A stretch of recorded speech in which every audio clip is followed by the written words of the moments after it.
Welcome to your new wrestling obsession, and this is Off the Mat. I am your host, Matt, and always with me I have Dirty Dom Tober and Sticks Boys 73. And this week we have a very special gift for you all. We have a very special guest. He's a creative force behind Hard Coal Studios. He's a writer, publisher, comic book creator, author, and independent entrepreneur. He's also a longtime fan and commentator of pro wrestling, blending genre storytelling with the spectacle of the ring and the mythos of masked heroes. Welcome our guest, Jim Murray, to the show. Hey, welcome, Jim. Thanks for coming. What's going on, man? Yeah, thanks for having me. Great to be here. Thank you for coming on to our show. All right. To our shill. So, Jim, why don't you tell our audience a little bit about your history with pro wrestling and comic books, and kind of just a little bit about you. Right. Okay. Well, yeah, it's Hard Coal Studios, right? Yeah, I couldn't get it out of my mouth. That's what she said, I guess, right? Yeah. So I'll be getting some interesting people hitting me up then. No, I'm from the coal region in Pennsylvania. I'm from a small town, Shamokin, Pennsylvania. Both my grandfathers were coal miners. So I self-published a few books. I've always been a writer, and Hard Coal Studios is just like my label. Like, it's just me. It's what I put on my books and whatnot. I'm a long-time wrestling fan. I'm an 80s child. I was maybe the last generation that grew up thinking that, they really were fighting each other and all that stuff. And so there's some funny stories about that. And I'm a teacher by trade. I know if you want me to talk more about the writing or the wrestling, but I lots of stuff happened. It's a long story with me, but I ended up teaching in Asia, and I was teaching in China years back in northern China, and I met an American up there named Adrian Gomez, and he's the owner of Middle Kingdom Wrestling, which is like his own wrestling promotion. And I had met him and went to a few of his shows. He lived in the same city I lived in, and we got talking, and I kind of started bugging him about, like, I was in a phase of my life where I had achieved a lot of things that I want to do. I took care of some things in my teaching career, and I saw the Olympics in Korea, the Winter Olympics in 2018, and I did some stuff I always wanted to do. So it was kind of like that what's next phase of life. So I got talking to Adrian. I said, yeah, let me be an announcer. And he let me do ring announcing for a Halloween show. It was Halloween Frenzy in October of 2018. And then but the truth was he needed a Chinese announcer, right? And he did find a Chinese announcer eventually, but he luckily for me, he kept me on. And as I was like an interview guy, I was like the Mean Gene Okerlund, Middle Kingdom Wrestling. So I would do like backstage interviews. Sometimes I do like live, like at the show interviews on like up on the stage and whatnot. And I did a few other things. I was the bellman for a bit. And then some things happened with my proper job that weren't so great, and I moved down south. I moved to southern China, and while I was there, I got to work with a lot of other promotions, and I still worked with Middle Kingdom Wrestling when I could, but I worked with there are some more groups down south. There was Hong Kong Wrestling Federation. I worked with them. There was King of Pro Wrestling. A good friend of mine, Connor, out of Ireland, him and his friends started a group, Global Wrestling Frontier. And there was Infin Wrestling out of Shanghai, and there's a few others. And I did a show in Korea once, and I did a show in Thailand. I did do one in America years ago, but I'm back right now. Like, that's the wrestling part of it. And I left my proper job last summer, and I'm just back in my hometown. And this is my office up here. This is like Jim Murray headquarters. I have all my stuff up here. That's cool. And so I'm taking some time off to write. I've written a wrestling novel, and I'm some other writing projects I'm doing. So I'm taking a couple months off, and then after the holidays off to get like a proper job, a real job again. So, but this is what I'm doing for right now.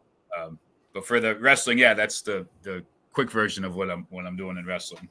You know what's funny? The funny thing is that you just mentioned that you went to China, right? You meet an American in China. It's funny. Well, it's like you get out of the United States, go to China, thinking about you meet somebody. I always meet that one person there in China, and just that's hysterical, man. That's cool. Mm. That's quite a resume. That is a lot of travel right there. So let me ask you a question.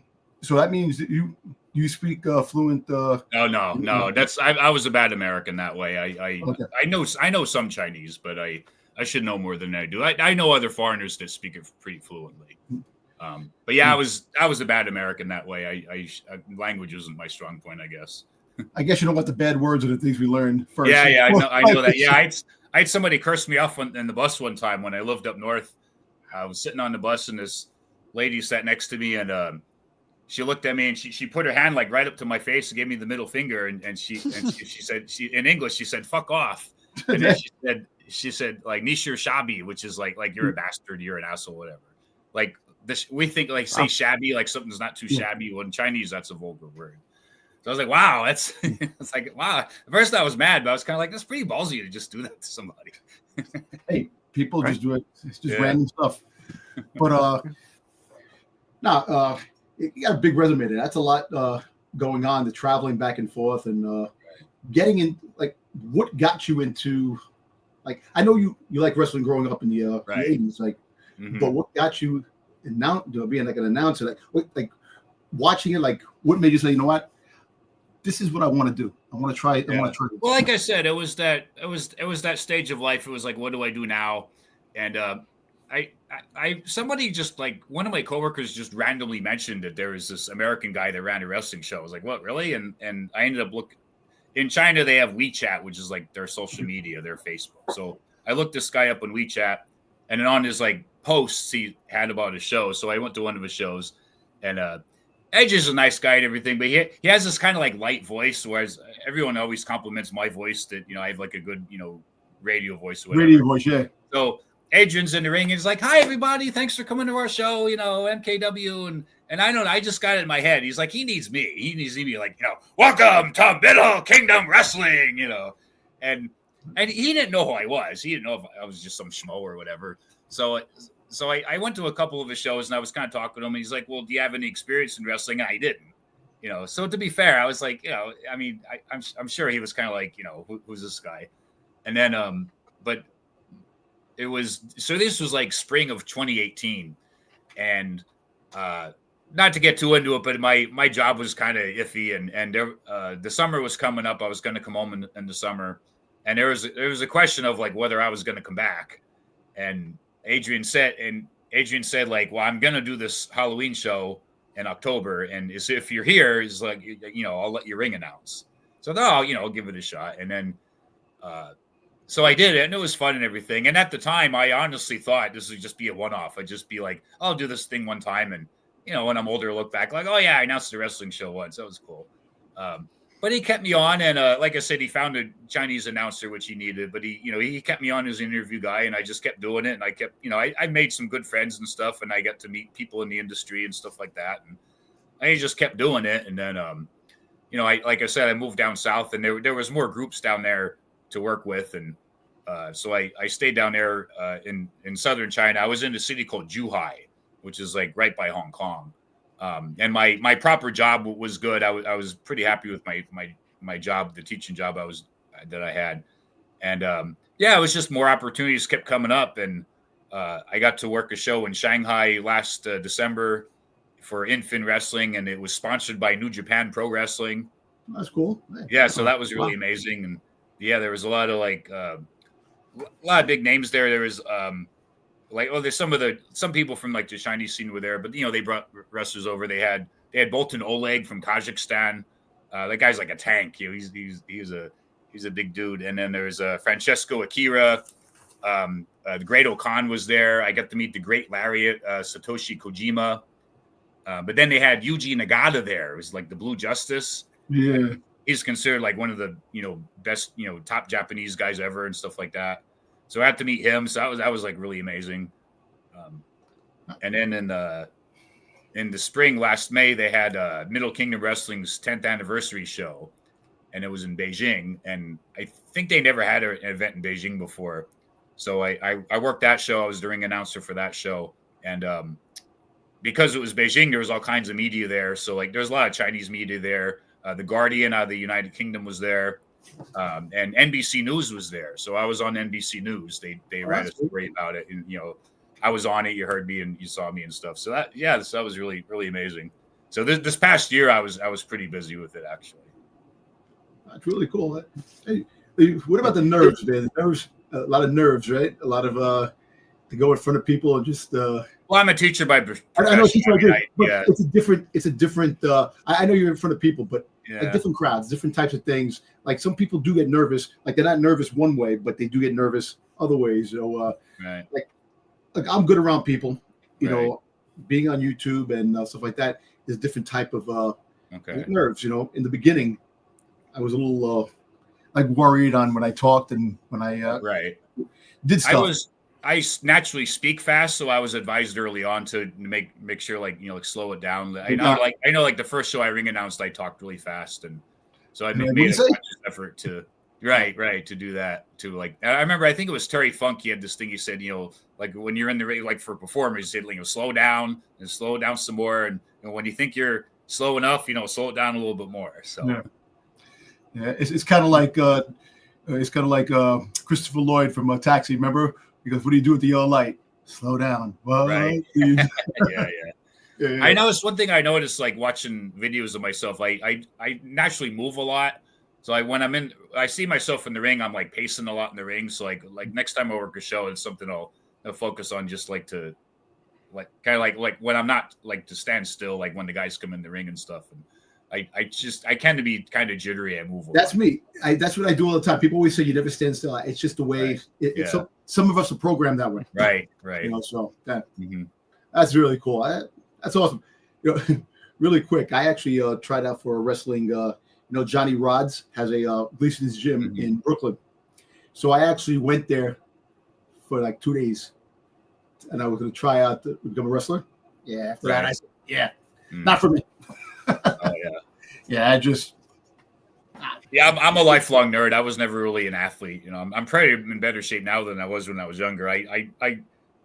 As an adult, I went to the gym more and stuff. But as a kid, I was like really, really skinny as a kid. I was I was never an athlete. So, hey, you can't knock skinny people, man. People are doing amazing things now, like athletes and YouTube and stuff. Hey, listen, it doesn't matter. It's just the mind is the most important thing right now. So you're being a teacher and doing all that stuff.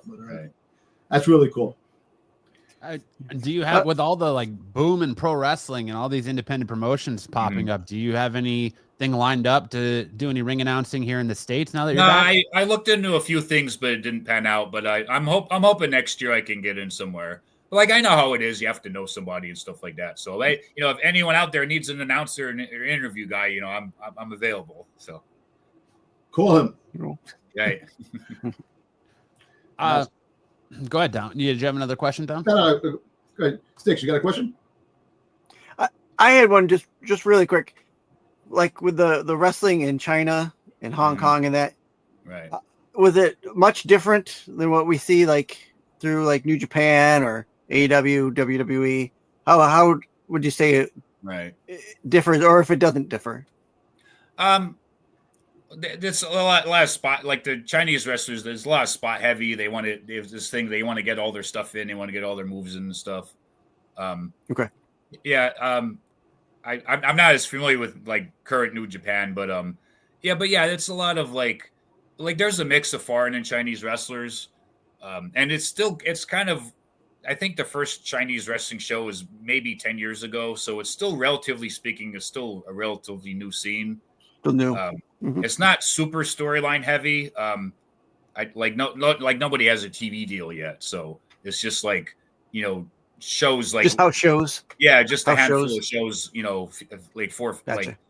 Like some people do like 4 or 5 times a year. They'll do a show. Yeah, it's more along the lines of like an independent promotion show or like a house show here versus being on television. Okay. Right. Yeah. A lot more preparation with the house shows compared to the television shows, because the television shows, because you're on TV, everything's got to be precise. The house shows, it has to be precise, but not as crazy and. Yeah, they don't do. Like I said, I did do I did do interview segments at live shows years ago, but like most shows, they don't really do that. Sometimes like like my friend Big Sam, like we work together a lot. Like we did work together a lot. Sometimes right after a match, I'll do a quick interview with him. But normally it's usually just matches. King of Pro Wrestling does a little bit of some, like the promoter will come in and open with the speech, and they'll do a little bit of storyline with that. But I think the vast majority of the shows is just match. So. Okay. All right. They also do like Middle Kingdom Wrestling. Something they do is, like I said, because of it's kind of a new scene, they do something to kind of like educate the audience of like what wrestling is.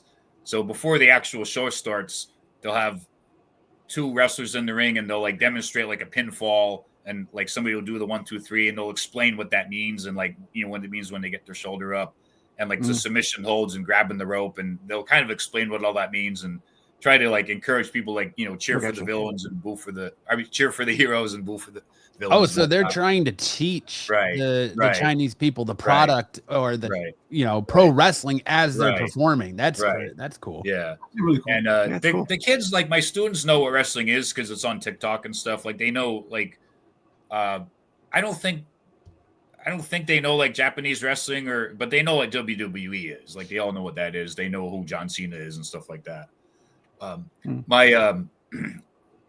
couple years ago, I think I was working at Bellman at a show, and my girlfriend at the time was in the audience, and she told me after the fact that there was a Chinese woman sitting next to her, and she didn't really understand what she was watching, and she thought they were really fighting each other. And the girl I was seeing at the time, she's Chinese, she speaks Chinese, so she was talking to this person, explaining like what it was that you know how it's like a show, it's and whatnot. Okay. So, but this Chinese woman was like, this adult woman was like confused, like are they really fighting? Are they really going at it? Like, but you see, it's funny growing up and you watched it, and the guy gets pummeled by a chair. He's out cold. Next week he comes back. Goes, how the hell did he come back? Right. Yeah.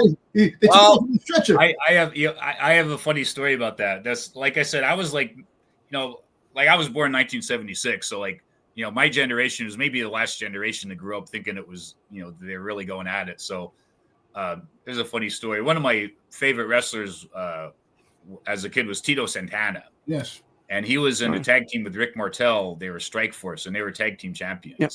And then they dropped the belts to Demolition. I don't remember if it was the match where they lost the belts or if it was a rematch. But at some point, Rick Martel took a chair shot. And then he was actually off TV for like a year. And I remember on TV, like Jesse Ventura and Vince McMahon, they were talking about, Rick Martel has a concussion and he's out, And my mother passed away a couple years ago, and I was really close to my mom. She was a great person. She was a big sports fan. She liked basketball and football and stuff, but she was not a wrestling fan. Okay, so sorry everybody, but she wasn't. So she's, I'm just like, I'm like 10 or however old I was, and she's like, Jimmy, they're not really fighting each other. They're not really doing that stuff. Come on. And I thought, well, wrestling must be real because Rick Martel has a concussion and he's not on TV. So I thought, if wrestling wasn't real, then Rick Martel wouldn't have a concussion and he'd be on TV, right? So I thought it had to be real. So like years later, I never met Rick Martel, but I met Tito Santana. I met him at I don't know if you know Reading, Pennsylvania. Yes. But, They have a minor league baseball team, and they had at the stadium, they had like a wrestling night the one night. So a friend of mine and I, we went to this game, and Tito Santana was there at wrestling night, and you can get his autograph and stuff. So I got his autograph, and I told him the story, and I asked him, I was like, did Rick Martel like get hurt for real? Like, was it some other thing? And here it was Rick's wife had some kind of illness or something. So he took time off to be with his wife. So that's the age-old mystery solved. He came back as a model with Martel. Yes. Not right away. He came back with Tito. Yeah. They fought the Brainbusters at WrestleMania 5, and Rick Martel ate the flying forearm and then turned on them, and then he became the model. The model Rick Martel. That was always in my mind. The model. Just the craziness. Oh wow, that's a cool wrestling story. Yeah. I remember going to Washington Center to see wrestling there. I think it was one of my first wrestling matches. Mr. Fuji was fighting. You saw Mr. Did you say Mr. Fuji? Mr. Fuji. Oh, you saw him wrestle? Wow. Yeah, no. So he was the manager. He was the manager, the manager at the time, and this was a long time ago. And I remember I made a sign, and the sign is not going to be politically correct. If I had the sign, it was because we had the sign that it was just a drawing that. Now, if you do that now, right? Yeah. But taken away from you. It definitely taken away. But yeah, like I've gone to so many wrestling matches now. Since actually more now than I was a kid, but I did watch it all the time. And my father was a big wrestling fan. My father used to watch wrestling, but he was more with the humor side, like the Slammy Awards when they had the Slammy Awards, and like King Kong Bundy was in the toilet making go in the bathroom. My father loved fart jokes. Anything with fart, he used to laugh his ass off with that. Yeah, they say Vince like that stuff. Yeah. So I remember that, and my father's gone 30 years now. Makes sense. And my mom just is 27 years the end of October that she passed. But yeah, me and my father used to do a lot of things, but wrestling was one thing we sit down and watch, and football and a lot of different things. But I understand. I know how you feel with your mom, that you're close. I was close to my mom and close to my dad, and just that's what life is about, man. But it's just those memories that you can have growing up that make you the person you are now, which is that's cool. I met Jake and Cheryl Roberts at the New York Comic Con last month, and that was another kind of like wrestling being real story, because I remember the thing with the Cheryl Roberts tights. Yes, and he had the Rick Rude had the Cheryl Roberts tights on. It was like her face was on his yes. Right. And then Jake Roberts cut this promo and he's like, Rick Rude, if you wear those Cheryl Roberts tights again, I'm going to take them off. And then he did, like Rick Rude was in the ring and Jake ran down and like pulled the tights off. And on TV, they had it like blacked out. So it looked like he was naked. Yeah. The same thing. My mom was like, Jimmy, he's not really naked. There's little kids in the audience, And again, I thought, well, wrestling has to be real, because I wouldn't want somebody pulling my pants down just for a show, like just pull my pants down in front of everybody, embarrass me like that. I wouldn't do that just for a show. But it was funny. It had its moments. Yeah. But look, you think about it for kids. Yeah. Look at the 90s. The Attitude Era. The Attitude Era was way past for the kid. Right, yeah. So I asked Jake Roberts about like what was happening with that, and Rick Martel did have like a small piece of clothing on. He was not really naked, but like on TV, it kind of looked like he was naked. Well, the bra and panty matches they had back in the day, it's like now you don't have that. But the kids growing up in the 90s, they had a good time in wrestling. Yeah, wrestling wasn't for kids then, right? No, they're scarred for life with that.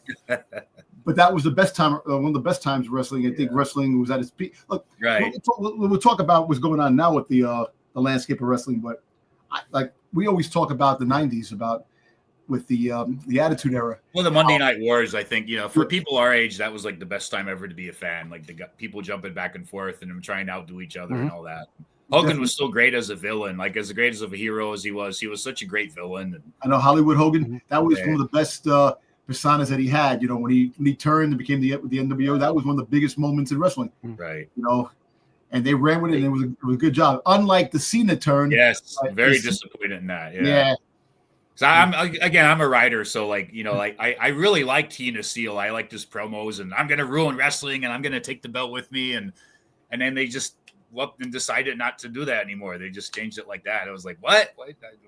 So, being a writer, do you ever find yourself watching the product and sitting there and kind of critiquing it and be like, I would have done this storyline different, or I would have done this different? Right. Yeah, I mean, I guess everybody does that to a point, but yeah, I mean, I guess I'm not an athlete, so it's hard for me to look at it that way or whatever. But I look at it through like a storytelling point of view.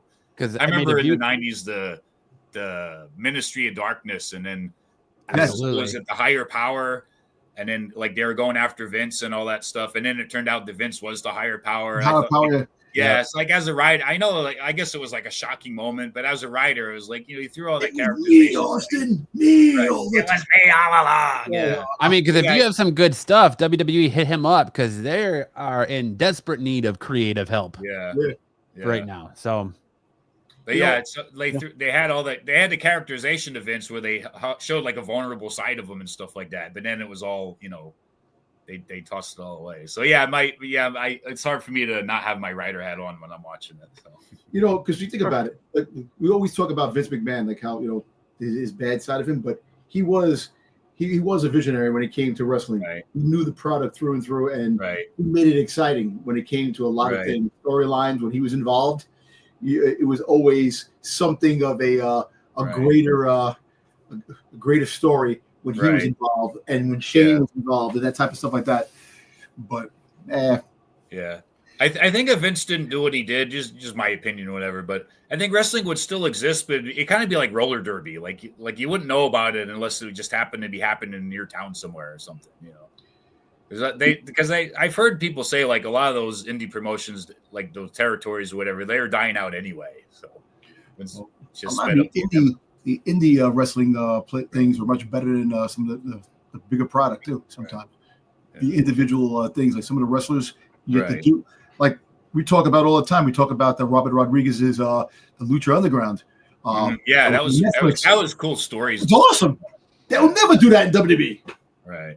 They would never have women getting thrown, like Chelsea Green getting thrown through the chairs, fighting Penta, and freaking Io Sky fighting Penta. Yeah. All those things. And you sit there, it's like the corporate machine takes over. And I always talk about it. They know that the corporate entity devours everything that's good and becomes corporized, and to a point where it's unrecognizable, but you're paying big bucks with the tickets. Like, how do you feel about ticket prices and stuff like that that are going through the roof? Yeah, I heard about them going up, and for all the horrible things that Vince did, he sounded like he cared about like families being able to afford his shows. Yeah. But having said that, though, I was listening to a podcast just the other day that just yesterday, I think, that the prices are going up, but the ticket sales are also going up too. So maybe it's just like they realized they were leaving money on the table or whatever. They also just mentioned that the fact that the product is changing, so the prices are going up because it's an evolving product that is becoming more recognizable because of TKO. And it's like, really? Come on. And they say, I guess other stuff's going up too, like football tickets, and like sports tickets, everything across the board is going up. But I know, what is it? 2 years from now, WrestleMania is going to be in Saudi Arabia. Yeah. So it's like I'm not going to fly to Saudi Arabia to go see WrestleMania. That's a big thing. We discussed that a couple of shows ago about that. Yeah. Go ahead, Sticks. What are you going to say? Well, like you said, like us here from the States, we're not going to. Most of us aren't going to fly to Saudi Arabia. So you got to generate your ticket sales from people inside Riyadh, or people that go to Riyadh anyway. Right, yeah. So it's going to be super wealthy people going, right? It's nice if you're super wealthy, I guess, for the rest of us. Oh yeah, I mean, the question is, because when we watched WrestleMania this past year, it felt like there was a lot of people there that didn't belong at a wrestling show. Mm. You got a lot of people who were cheering for the bad guy instead of the good, because they're all cheering for Cena, who's supposed to be the bad guy, right? and they and they're not cheering anyway. So. And they're I think it was fighting Cody Rhodes, right? So they're booing Cody. It was like a whole flip flop, because darn well they didn't sell all those tickets, so they had to give. They were comping tickets on this to whomever. So these guys come in, they sit down, they only know Cena. Cena's the big name, even bigger than Cody is. So that's when we watch WrestleMania. It's gonna be the same thing then, because then you get the same thing with them. Their people who usually and stuff like that, right? Yeah. I mean, every time they go to Riyadh, it's mostly the Riyadh people, the Muslim people that who live there that you see in the stands, and it's very few foreigners in the stands that I see. Very few. Right. But we'll see. We'll see how they're making their money. That's all they care about. Yeah. So Yeah. What, $50 million to go there? So hey, good on them. Do it. We'll see if they do it again. Yeah. Probably will. For $50 million. Yeah. With your ring announcing, have you thought about trying to get your foot in the door as far as creative side goes, so you can use a little bit of your writing abilities and kind of mix it with a little bit more pro wrestling? We talked, like I talked with individual wrestlers here and there about creative and stuff like that. And like I said, with doing interviews and doing interview segments, we'll lay out a plan and stuff, and we'll spitball ideas and stuff like that. I did talk to promoters a few times. I know at one point I was asked to like help kind of like design or spitball ideas for like a female wrestling character, but that never really went anywhere. But it would be, it'd be something I'd be interested in doing more. Like, but I know how, like I said, you have to know somebody and stuff like that. But like, if I was in with somebody and had the opportunity, I'd be happy to give suggestions or storytelling suggestions and stuff like that. I feel like nowadays though it would be pretty easy because with the way that these wrestlers are all of a sudden like they're branching out across genres now. So you have them not just sticking really like the wrestling fan isn't just a wrestling fan anymore. They span out into like comic books and movies and anime. And so you see a lot of these popular wrestlers at these Comic-Cons. And so you would think that it would be easier now to just walk up to him and to meet and greet and talk to him face to face and like, listen, well, yeah, I love this. You can do, what about this, and kind of pitch a little bit. Right. Yeah. But same thing, like when I first met Adrian, like he didn't know who I was. So it just, it's building relationships and stuff like that. And then like now that I'm back in the States, I mean, maybe that's something that could open up for me, but that'll take time, but like I said, if I build relationships and, network and stuff, I mean, that's a possibility. Yeah, because someone out there definitely will know somebody that's out there that can actually get you in. It's like it's not what you know, it's who you know, and that's the way it's always been, So, but the more you branch out, the more people know you. That's how things work. But that'd be kind of cool, get your foot in one of the doors, and that'd be pretty exciting for you. Yeah, to do something like that. Wow. One of the things I'm working on is the kind of somewhat adjacent to that is I've written a manuscript. I'm like 99% done with it for a wrestling novel. So I have a story. It's set in like the late 1940s, and it's from the territory days. And it's this a married couple, like the husband's a wrestler, and then they start in New York, and it's like a road trip book. They go across America, then they go to California, and it's like the main character, like he finds himself. It's like a hero's journey kind of thing. So that's something I'm working on. I'm working on getting an editor. I'm trying to find an editor to look over it, and I want to self-publish that and put that out next year. Okay. And then, so that's something like I thought if I could work wrestling shows in the States, I could also, plug that there and stuff if it's possible. And another thing I want to do adjacent to that I'm working on is, I want to do like a manga, like a wrestling manga. So my idea is I have this like world of like these fictional wrestlers, and I want to do prose stories like my novel and other prose stories that'll be set in North America and like the territory days and that. But then I also want to do a manga set in Japan with Japanese wrestlers, but it'll be in the same world, and I can intermix characters and stuff like that. Well, that's cool. Yeah, it's something I'm working on. So I wrote a script for like the first comic. And I was at an anime festival just this past Sunday. Actually, it was a DerpyCon in I think it was New Brunswick, New Jersey. Well, I know I heard about that. I've never been there. Yeah. So I went there. I was there with a friend. We were checking out Artist Alley, and I did meet. I met somebody that I've been chatting with a bit, and like nothing's like official yet, but I'm hoping to at least start working on getting this manga into production next year, and then I'm not sure when it'll actually be out, but I'm hoping to get it into production early next year. So of that going with this kind of fictitious wrestling world I created. So hopefully that goes well. What makes you want to? I know you've got your American comic book Billy the Kid meets the Masked Striker. Mm-hmm. What kind of is driving you to kind of skip the Americanized comics and try to go to manga with your wrestling stuff instead of getting it published in like an American comic book?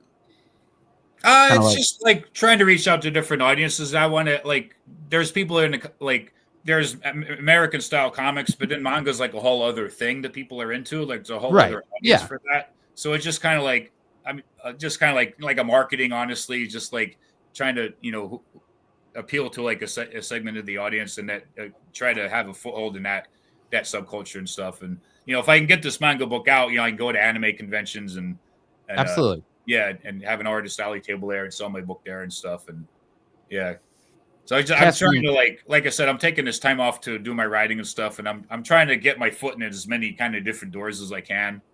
Yeah, to not have everything in one basket. Right. That's the idea. It's like my Mass Striker thing is more like, it's quasi superhero, like Western style comics. And then my, the wrestling manga will be, the wrestling audience and the manga audience. And so that's the idea, trying to have, my foot in a couple different doors.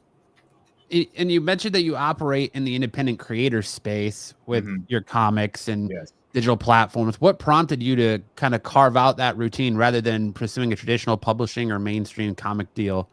Well, I mean, it's super hard to get in the comics, and it's. I'm not saying it's easy, but it's easier to just make your own stuff. And a lot of the bigger companies, they look at people that are just starting their own stuff anyway. It takes a while to build an audience and stuff like that. I was also just opportunity, just based on like where I was. When I lived in southern China, like I said, I was right by Hong Kong, and from Hong Kong, I could fly to the Philippines easily. And the Philippines has their own like North American comic book scene. There's a lot of artists and stuff that have worked for Marvel and DC and stuff like that. So I got connected with that scene. Because like I was in China, it's like I can't go to conventions in America, or I was only home a couple months out of the year, so I couldn't really be in that scene. But when I was over there, I had access to the Philippines, and I got connected with an artist. And like I said, we did that Billy the Kid book.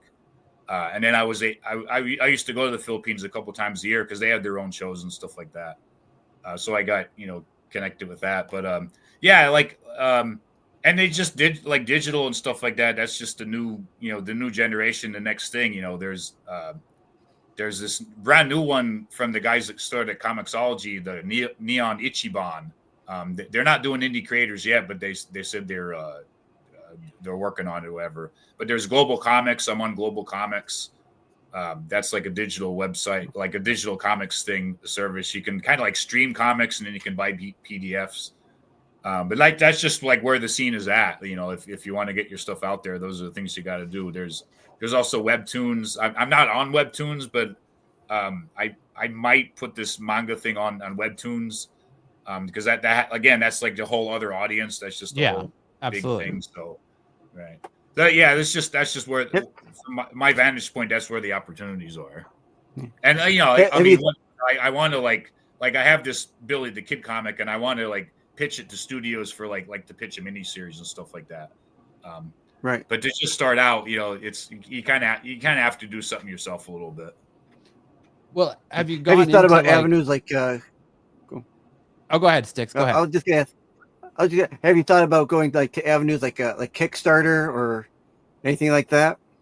Yeah, I was talking with the artist. I was talking about the manga book. That may be something for that. I feel like you have to. It's helpful to have like a big social media following. I'm still kind of working on my social media following, so yeah, but it doesn't hurt, I'm sure. Something, yeah. Have you looked at going to like? I know you said you went to Baltimore Comic-Con and New York Comic-Con, but like, have you looked at trying to do like San Diego, some of the bigger convention, and do like the portfolio review stuff? Yeah, well, portfolio review, like I can't really draw. I can't draw myself. Well, I mean, they have writer portfolio reviews now. They have the whole. Yeah, San Diego is a big. If I lived on the West Coast, I'd think about it, but that's kind of like that shows like the top of the food chain, and it's kind of like I'm just kind of I'm just like an indie guy, so that'd be something like where I got more established. I get out there, I think. But there's tons of shows on the East Coast. I did a bunch of shows around Pennsylvania, and like there's always a show somewhere between like Pennsylvania and New York and New Jersey and Maryland and that. So it keeps me pretty busy. Speaking about shows, you got a wrestling festival that's going to be in the Dream Mall in Jersey, the 22nd of November.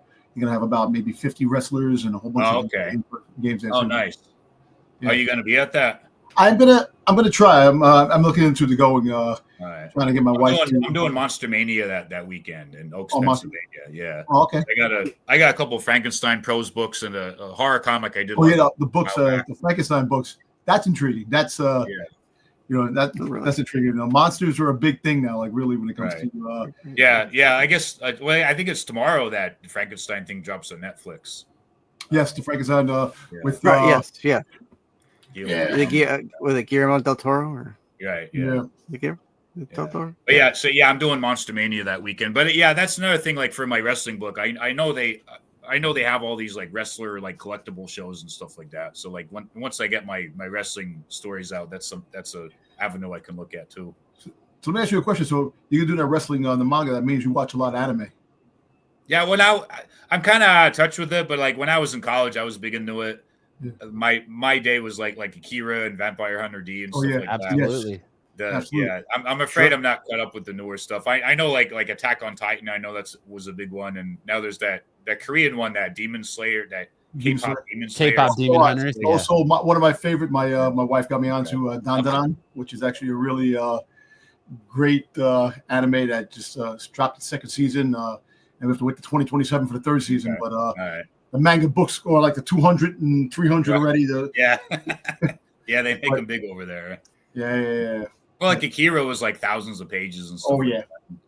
Akira is still a classic. Always will be a classic. What I didn't realize until recently was I didn't know that the comic book didn't actually get finished until like years after the movie.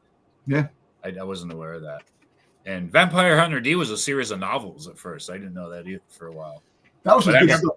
Yeah, I remember in high school it was like the Sci-Fi Channel. They had like the Festival of Anime on, and they showed, like I remember it was like Robot Carnival. I watched that. I was like, oh, this is kind of interesting. And then they had Lensman, which is like, I know Lensman's like a really old series of novels and stuff, but the Lensman movie was kind of like, it was like Star Wars. But then Vampire Hunter D came on. It was like, whoa, this stuff is crazy. The violence, there's the gore and the craziness. It's like, wow, this is awesome. And, it's like, wow. Yeah, I know, right? Wow. Yeah, you think he's crazy because you think he's talking to himself, and then you realize it's the hand, like it's a separate entity. It's like, wow, that was wild. Yeah, wild shit. Yeah. That's stuff. But that I'm looking forward to that manga wrestling. That sounds good. You can have like a kaiju, like the great kaiju. Yeah. That's cool. That's cool. Is you keep it like if you get like into like the anime stuff, and like I said, people love anime. So that's a whole world of stuff. You think people like Star Wars and stuff like that? There's a huge following with anime and stuff like that. So a lot of fans, right? Hardcore fans, right? Yeah. I'm only like 3 hours from Washington D.C. and that's where they have Otakon, the biggest anime convention, and stuff like that. So yeah, there's like I said, there's a lot of shows around here. And so. You got the big one here in New York City too, the anime convention in New York City. Right. Yeah. Mm-hmm. Mm-hmm. That's cool. So, like, you were in Baltimore. You were pitching when I met you. When me and Sticks, when I met you in Baltimore, you were doing most of the comic stuff outside, and there was nothing about the manga stuff that you were trying to do the wrestling. I didn't. Manga stuff. It's just the comic stuff. This is my comic here. This is Billy the Kid meets the Masked Striker. So the Masked Striker is a character I created, and teams up with Billy the Kid to fight some bandits. So that's the art by Royale Martinez did the art.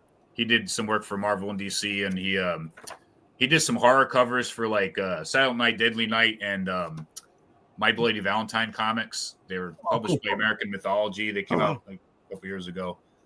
So yeah, it was cool. Yeah, and it was Andy too that did the lettering and the coloring for that book. I got connected with both of them in the Philippines. So have you ever met a writer, Dirk Manning? Yes, I know Dirk. Yeah, he's a really good dude. I know him for years. My brother went to high school with him.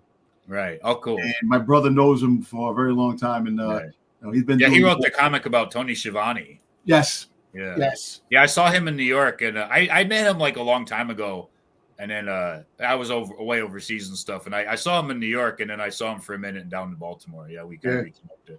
I saw him for a minute too in Baltimore. He was like going up the escalator to an award show, and I caught him.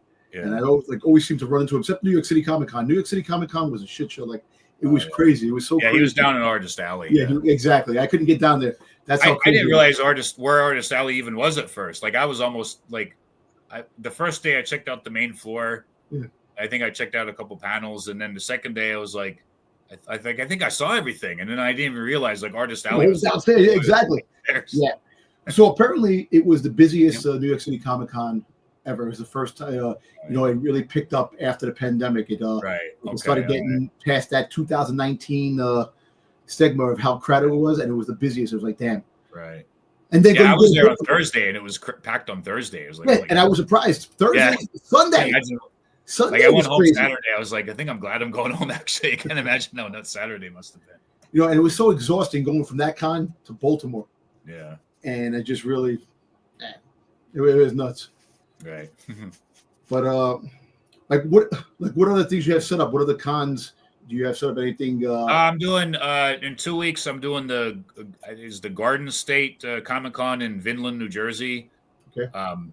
And then the weekend after that's the Monster Mania, the weekend of the 22nd. That's like a Friday, Saturday, and Sunday show. So yeah, I got these. I got these couple Frankenstein books I wrote a while ago. This is Frankenstein: The Illuminatus Complex. The Frankenstein creature meets Captain Nemo, and they from 20,000 Leagues Under the Sea, and they fight the Illuminati. Cool. And that's up Sticks Alley. Yeah, it is. Yeah, and then this is Frankenstein. It's got a little glare there, but Frankenstein: The Last Man and Other Stories. That's 4 short stories with Frankenstein, Captain Nemo, and other characters from early sci-fi horror literature. So that there's a prose stories. So I'm hoping that goes well at Monster Mania. You like doing those crossovers with right? Yeah, big time genre crossovers. Yeah, I like crossovers. I'm a big nerd about crossovers. It's always cool. Like when you're growing up, you always see, like, you watch a show, you always wish that something cross over. Like, right? It'd be cool if it did this. Yeah. And you put in your head, you make a story, and it's cool. Yeah. But December 7th, I'm doing the Lehigh Valley Comic Show. That's a 1-day show in Schnecksville, Pennsylvania. That's like the Allentown, Bethlehem area. It's close to Allentown. December 20th, I'm doing a collectible show in Carlisle. So in the back, I got some old toys in here, and in the closet, I got some of my old comics. So I'm going to be selling my collection stuff there, and I'll have my books there too. And that takes me to the end of the year. I'm looking at a couple things for next year. The last weekend in February, I'm doing a show in State College, like if you know, like Penn State College. Yeah. I think it's like a 3-day show there I'm doing. And the Lehigh Valley's show, they're having like a big anniversary show, like early June. I'm going to be doing that. And there's a couple others I'm looking at, but like that's I think those are the only ones I've officially. I love the smaller shows, those little shows. Right. Those are the shows that that have things like if you're a collector, you're collecting things, they'll have things that the bigger shows never have. Mm-hmm. You'll find things like, oh my God, I haven't seen that. And people have it. That's where the smaller shows are so much better. Like Baltimore. That's why I like Baltimore, because if you're a comic collector, Baltimore's great. You go to New York City Comic Con, you can't really find a lot of stuff. You'll find certain things, but when you go to Baltimore, you always find those obscure stuff, books that you don't normally see in a big convention. Yeah. Heroes Con's Baltimore. Like that too. Yeah, Baltimore is more comic-centric than New York Comic Con or some of the other cons, because they try to other cons try to mix in the media with the comics or the anime and the but Baltimore is pretty much strictly comics. Right. Yeah, Heroes Con's like that too down in Charlotte. I've been to that a couple times. Is it? That's what I'd like to go to. I went to Hero. I think we went to Hero Con in Raleigh, right? No, not Raleigh. Hero Con in Charlotte, North Carolina. Charlotte, yeah. For sure. Yeah, I've been to Raleigh. My cousin's in Raleigh. I went to Raleigh. Is it here? Which one is in Raleigh? Is that Hero? Is that Heroes? No, it's not Heroes. No, it's what's the one in North Carolina? I can't think. I've gone to one of the ones in North Carolina in Raleigh.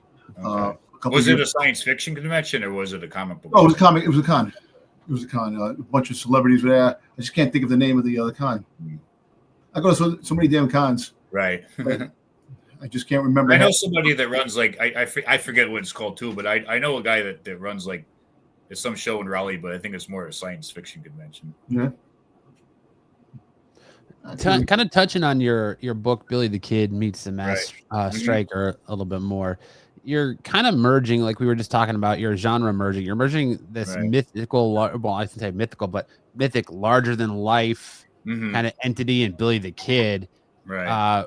With the masked vigilante hero. How did your interest in pro wrestling with its masked figures, personas, and showmanship, and inform your design for the masked striker character? And what does that merging of genres say about kind of your identity and process when you're creating these characters? Okay. Well, I don't know if there's really wrestling influence in the Masked Striker, but it's just like I had an idea for like I'm trying to work on a series of stories, and I'm kind of starting in the Old West.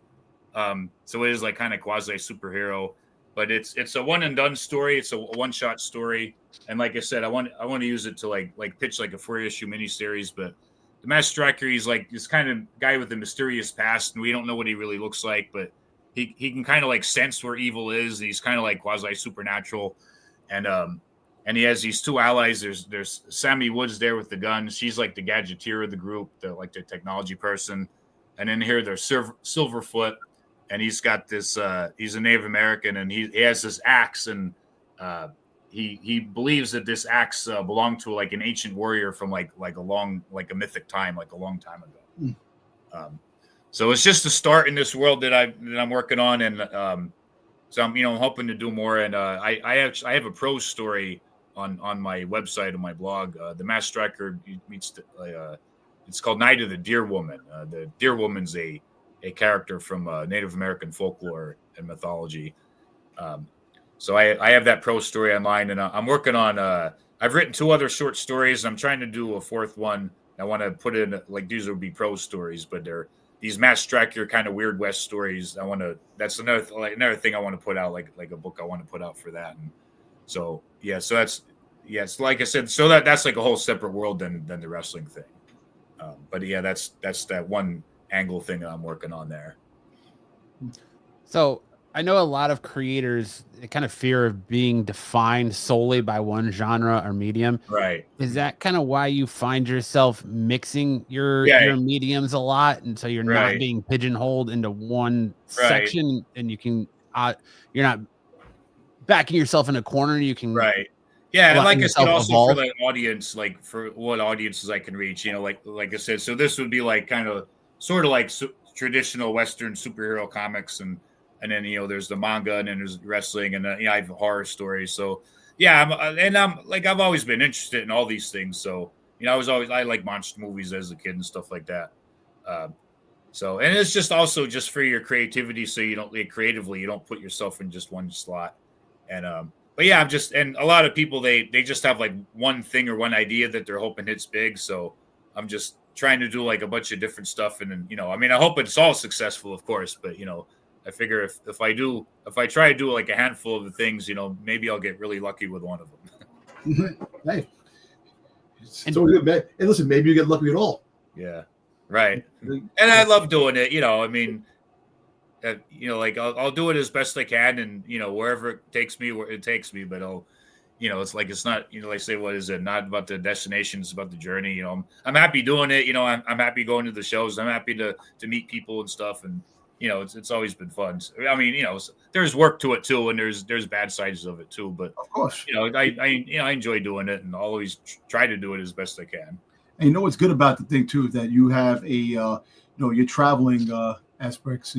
Traveling to Asia, traveling to all the places gives you a lot of inspiration, to a lot of insight for story wise, because you'll see something that you normally won't see, but you won't see it, and it'll bring something to your attention, like, what, this would be cool if I did this. And that's what's cool about the traveling aspect too, because you see different cultures and different aspects, how people live, and that gives you a good idea on storytelling too. That's a lot of writers do that, man. A lot of writers definitely get their inspiration from travels and what they see. Right. Yeah. That's cool. Yeah, I think I kind of had to like be a traveling person for a little bit. I think like when I was younger, I think I didn't really do a lot, and I was like really shy when I was a kid and stuff. So I think for me, for my creative side, I think I did kind of have to like go out and travel the world a bit before I kind of hunkered down more and did this stuff like I'm doing now. So you get that book, that road trip book that you did too. Oh yeah. That's I have that. I think I have that. So that book is basically your travels. Right. Yeah. It's the What Will We Know Tomorrow? Tales of the Great American Road Trip. Right. Yes. I had taught in Korea in like the late 2000s, and I came home in 2011. And when I first came home, I did like what I'm doing now. I took some time off, and I in the 2000s, I don't know what made me think of it or whatever, but I got in my head about doing a cross country road trip. So then I was back from Korea, and I had some money saved up, and I had I still had my car, and I went out to see some people. I lived in the Midwest at one point. I went out there to visit some people, and then I'd never been to the West Coast, so I went out to California for the first time, and I knew somebody out there, and he showed me around like LA and stuff like that.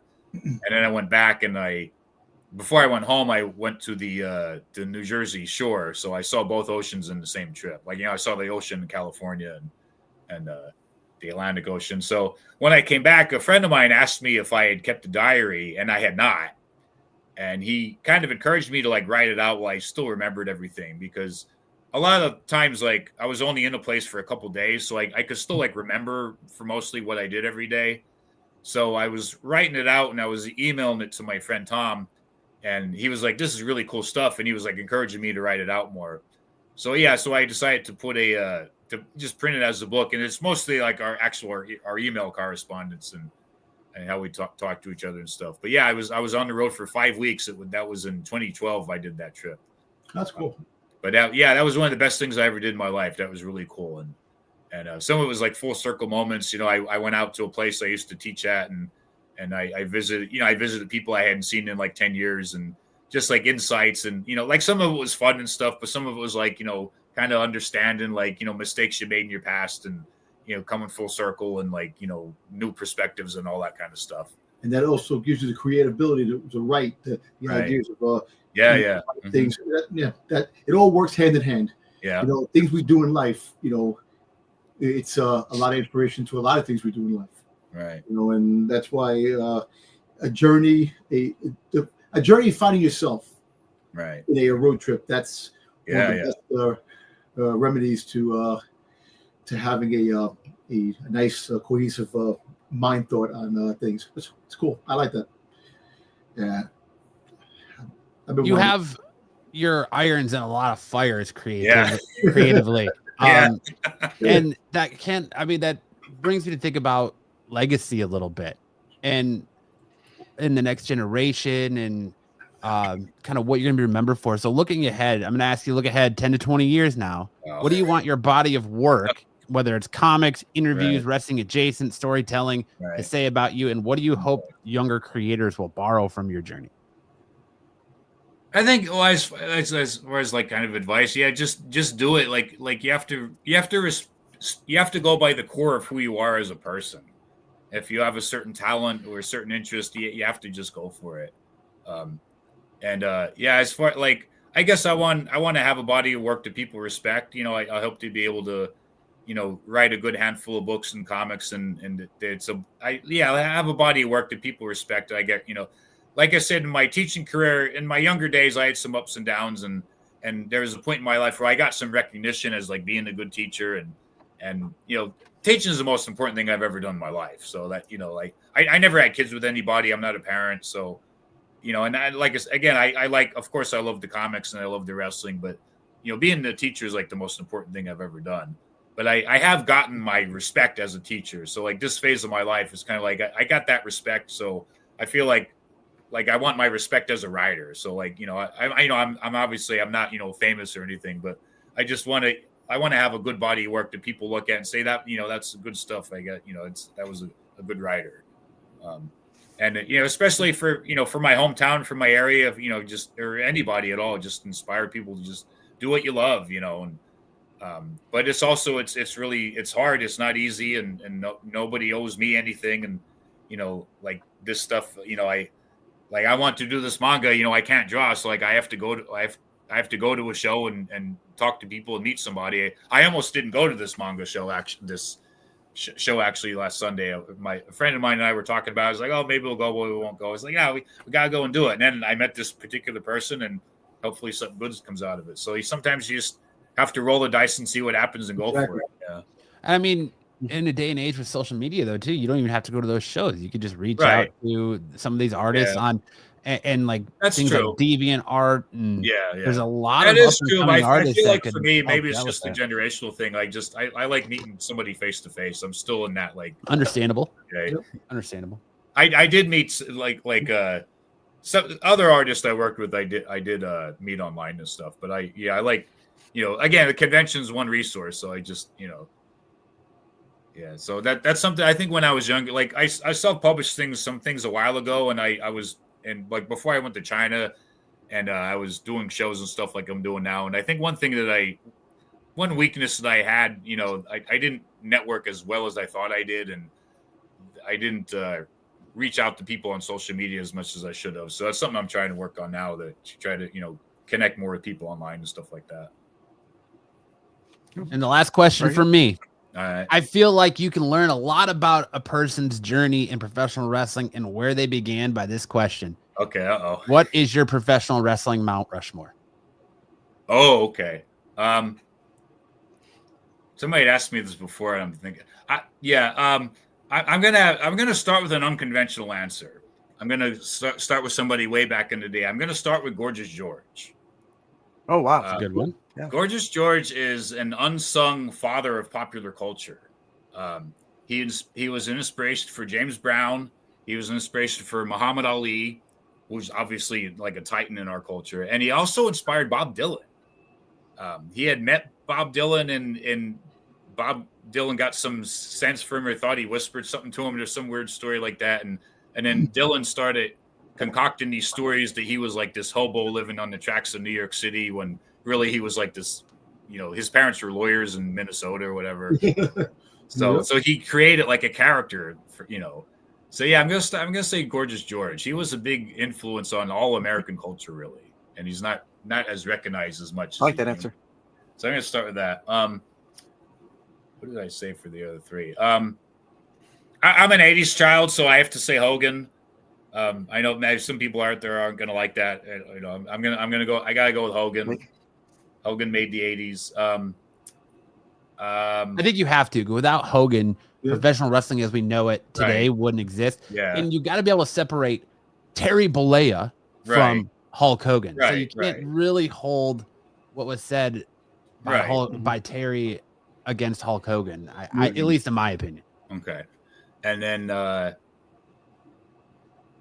so I guess I go, and the thing about it, Mount Rushmore, it's like, well, how do you not say Andre? How do you not say Macho Man? How do you not say Ric Flair? How do you not say, Stone Cold Steve Austin? It's like oh, you already leave somebody out.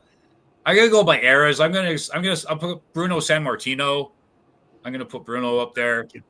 His story is really interesting to me. How his childhood is his mom was hiding him up in the mountains, hiding from the Nazis and all that. He made wrestling in like the 70s. And then I guess the last one I'd say The Rock. I would say The Rock is The Rock's the one person that found real legitimate fame and success outside of wrestling. He's the one guy that really did become a movie star. Sorry, but other wrestlers made movies, but they're they're not the he legitimately had it took him a while. He got off to a slow start, but he got big as a movie star where other wrestlers hadn't really done that so much.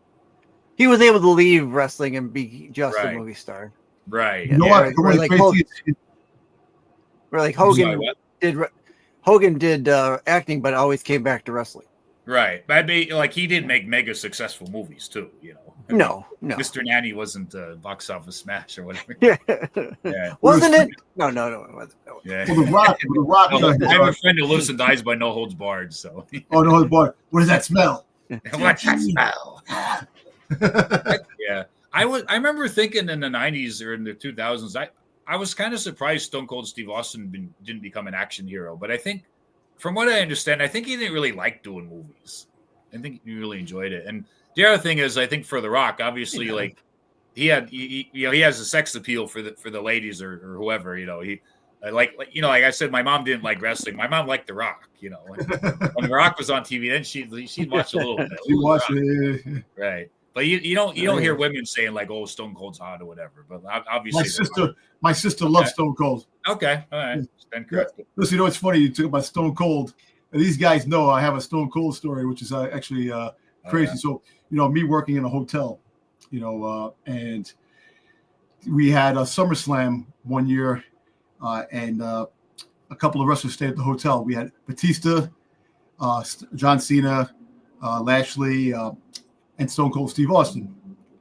And so before I became security into the hotel itself, the bar was a different entity to the hotel. So I was working the bar. Stone Cold happened to come by the bar, and I was like, holy shit, Stone Cold Steve Austin, this is freaking awesome.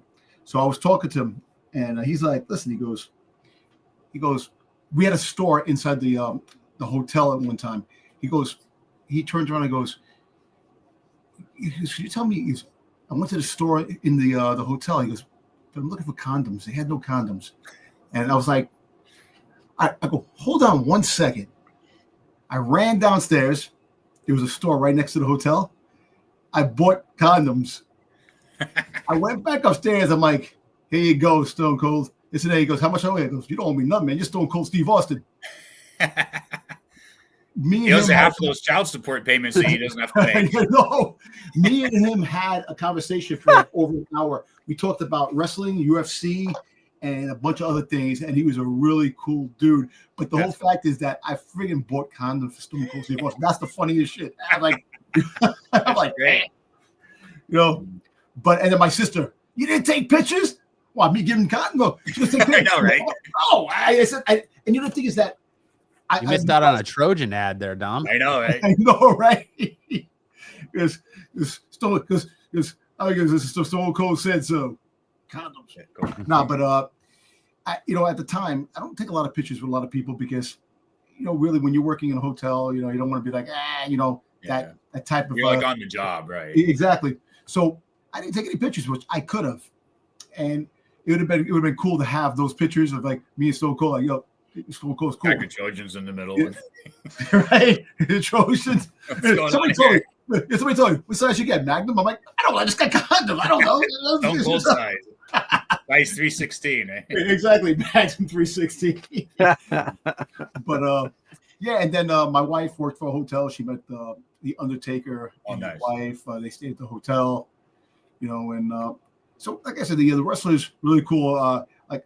A few times I met individuals, which is kind of cool when you work and you get to meet a lot of different people, and a lot of them are really cool. It's like some of them are just assholes. Celebrities. There's a lot of celebrities that are assholes, and a lot of people that are actually really cool people. Batista, it was funny because when Batista was at his prime, he was huge. So just imagine a bodyguard twice his size. Wow. And I'm like, why do you have a bodyguard twice his size? Because you take it, he goes, listen, you don't understand. People are always trying to sue me. That's what he told me. Like, people always trying to pick fight. The bigger you are, people always try to pick fights with you and stuff like that. So the bodyguard take care of things and don't worry about that. And that plays its own. But but the Stone Cold stuff, that's a classic. And like I said, he was a class act, a cool dude, man. And it was just a funny story. Yeah. But, nice. Sticks, you got any more questions? Any questions, Sticks? No, I'm good. I love what I heard. You being so kind of international, really, being over in China and Japan, and like you said, you went to Philippines as well. That's great. That's stuff that you can take with you because not a lot of people can say they've been to those places and have done what you did. So, thank you. Yeah. That's great. I do want to say really quick. I meant to say when I worked at that show that was for New Japan Pro Wrestling, they gave us all one of these towels for Antonio Inoki because he always had the towel around his neck. So this. Yeah, and I got the shirt here. This is Antonio Inoki, and I also got a New Japan shirt. Oh, so I got all of these at that show that was sponsored by New Japan Pro Wrestling. That was pretty cool. Cool. I got to get one of these. That's some great Dom, swag. any other questions? Hey, I'm good, man. I was just excited, getting to talk about things and your journey, man, which is like really, it's awesome. It's always awesome to hear somebody's journey and their perspective on what they've seen and like how you got. Even though I know we're talking about wrestling and the other stuff that the genres you talked about, it's just really cool that you have all those different things going at one time. Right. And I definitely wish you a lot of success in all your endeavors and stuff like that. Absolutely. You know, hopefully something all takes off, and you'd be a huge star, international and American, and then like off the mat. What was that place? No, thank you, man. I appreciate the fact that you took your time, but I don't know. I promise if I become famous, I promise I won't become a jerk. So you'll be all right. No, we were just wondering. We have a little bit of the show left. Would you want to hang out? We'll be talking about a couple of things. Sure. A couple like our picks for Saturday Night Main Event that we had, and okay. Some news. Before we get into that, Dom jumping the gun. Why don't you go ahead and tell people where they can find you, what you've got coming up? Okay. We do have your links in our description down below, but just let people know what you got coming up, what you got out there, where they can find you, and pick up your books and stuff. Yeah, my main website is hardcorestudios.com. So I keep a blog there, and I have links to my other stuff. I'm on Instagram as Hardcore Studios. I don't really do X or Twitter. I never got into that. I do have a YouTube channel. I'm not very active on YouTube, but I do have like Hardcore Studios on YouTube. I have like some interviews on there. Like my friend Big Sam, I have a bunch of interviews on there with him, and like the group of wrestlers they used to have called The Stable, and I have some other stuff from like Korea and China and other places. Some of the wrestling stuff in there. My global comics with an X. I'm on there. You can get like a digital copy of my comic book on there. I have a site on Lulu.com for my prose books. And like I said, I'm doing the Garden State Festival in Vinland, New Jersey in about 2 weeks. And then the weekend after that, the weekend of the 22nd, I'm doing Monster Mania in Oaks, PA. December 7th, the Lehigh Valley Comic Book Show in Schnecksville, PA by Allentown. And December 20th, like a toy collectible show in Carlisle, Pennsylvania, which is near Harrisburg. So, nice. Like I said, I'm hoping to do some more shows next year, and hopefully, get some more new product out next year, the wrestling stuff and all that. So, fingers crossed. Hoping all that goes well. Definitely. I do have one more question that just popped in my head. Sure. Just giving your background and everything, I gotta ask: are you familiar with the Psycho Stu Raja Jackson stuff that happened? I'm not, sorry. I wanted to get your take on an outsider just coming in and going crazy, but all right, we'll leave that for another time then. All right, Dom. Like Dom said, though, you are welcome to hang out. We're going to get into the rest of our show. We definitely appreciate your time, and thank you so much for joining us and giving us an hour of your time to talk with us. And sounds like you got a lot of great stuff going on. And like Dom said, I hope you find great success in everything that you're burning here. All the fires you got burning. Yeah, I'm intrigued with the manga wrestling stuff. I can't wait to that. I want to see that. Too. Definitely. We're looking forward to that. All right, Dom. What are your Dirty Dom dirt sheets got going on this week? What are the streets talking about, Dom? Well, the one that I sent out, you guys said that it's definitely not going to happen. It's picking up steam. The Edge versus Cena thing. Edge. They're talking about Edge fighting Cena. Which, hey, look, the tournament is coming. They said there's going to be people that are not even on the roster that might show up. For one night. I know it's, we think of Edge, you think of more than one night of a bigger thing, just instead of a tournament. But this is huge. They want to make this tournament huge. So who knows? Like I said, I'm not going to leave it out. But I did say Brock Lesnar was coming back, and nobody freaking believed me. And Brock Lesnar did come back. So kind of a. I mean, when you say it every week, it has to come true at some point. Hey. The draft that's coming soon. The draft, the draft. Like we said to you though, the Edge thing's different because he's off filming a TV show. He's still under AEW contract. After I can't remember. I want to say it was after WrestlePalooza. Triple H was doing the interview and the crowd was chanting, "We want Edge," and then they legitimately started singing his song. And Triple H turned to him and said, "You can, he's like, you can't have him." No, I don't. Right. I don't see Edge coming, and I I love your enthusiasm that WWE wants this event to be huge, but the first 2 matches they've already announced are kind of booty cheeks. But let me ask you something really quick. They did release the footage of Cena versus Edge. Yeah, I think they're trolling people. So I don't know, man. They did that with Brock Lesnar too, and Brock Lesnar came back. So that's what I'm trying to say. It could be a troll. I know they do that, but why would a company do a big troll like that? You know, the fans. You got back Ron Killings. They still didn't bring back Karrion Kross and Scarlett, which really pissed me off. I'm hoping that one day they do come back to WWE. But I'm you know what? Like I said, it would be cool if Edge did come back because Edge was a big part of the Cena feuds in the early 2000s, man. And kind of like if you really want this to go to bang, and look, they have to make up for the shitty heel turn that they did with all that. They could have did better. And if you look, he fought Jake Paul, Logan Paul. Logan Paul, you mean? Logan Paul. He fought Logan Paul. He fought Ron Killings. R-Truth.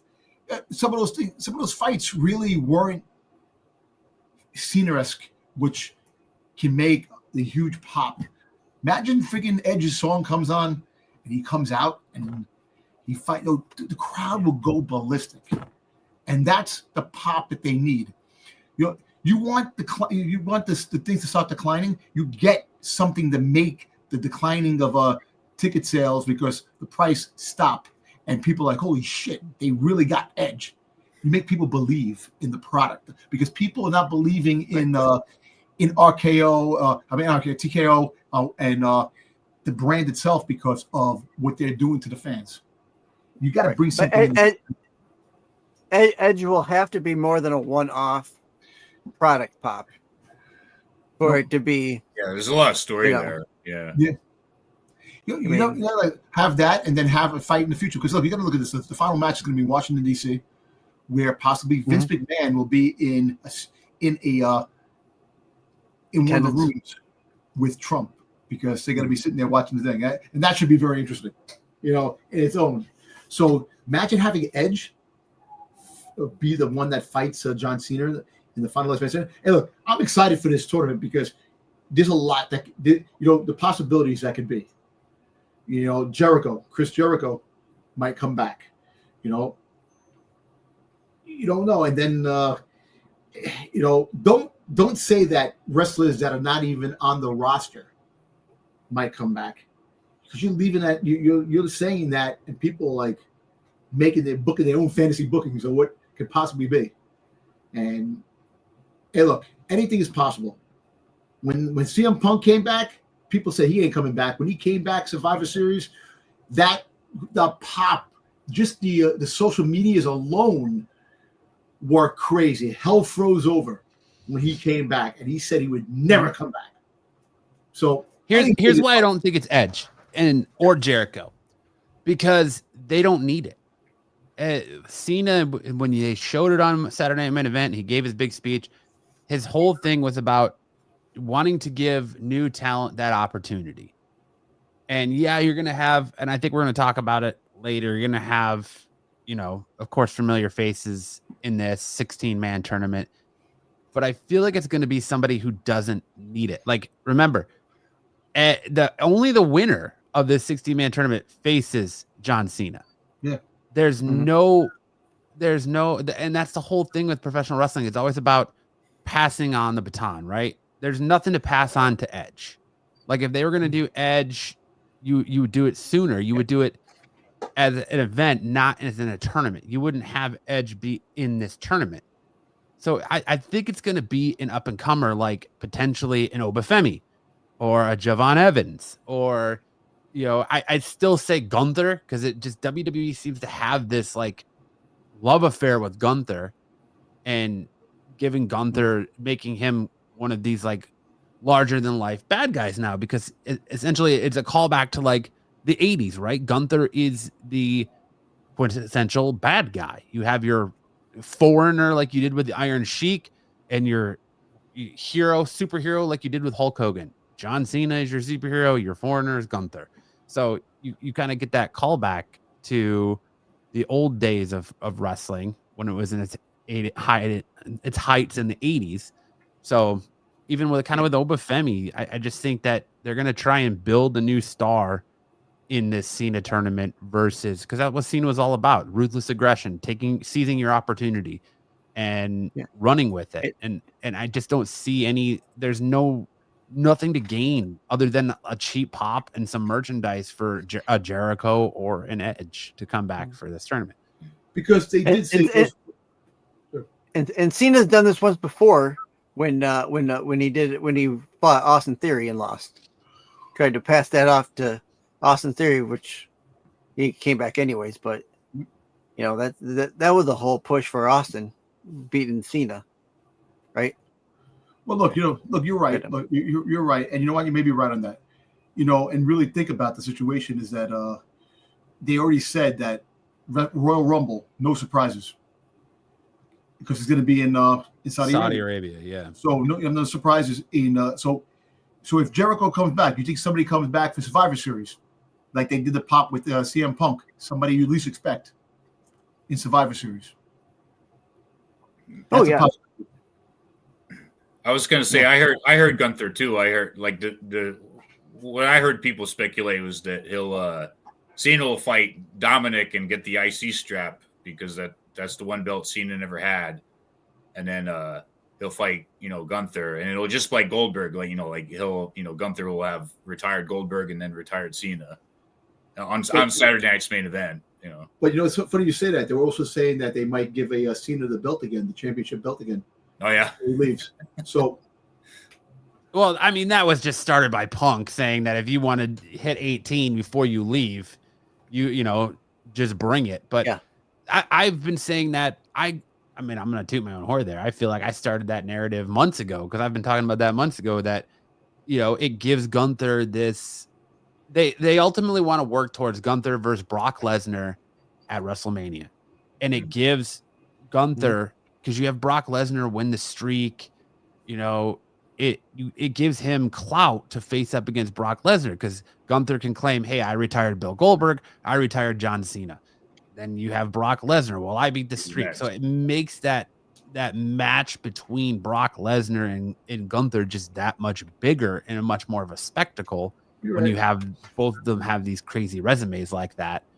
But who knows? I just, like I said, I see it creating a star like an Obafemi or a Javon Evans or, of course, I want to see Matt Cardona in there, but I don't know how many outside people are going to really show up. Maybe two or three. And then you're going to have NXT guys. So most likely it'll be Obafemi.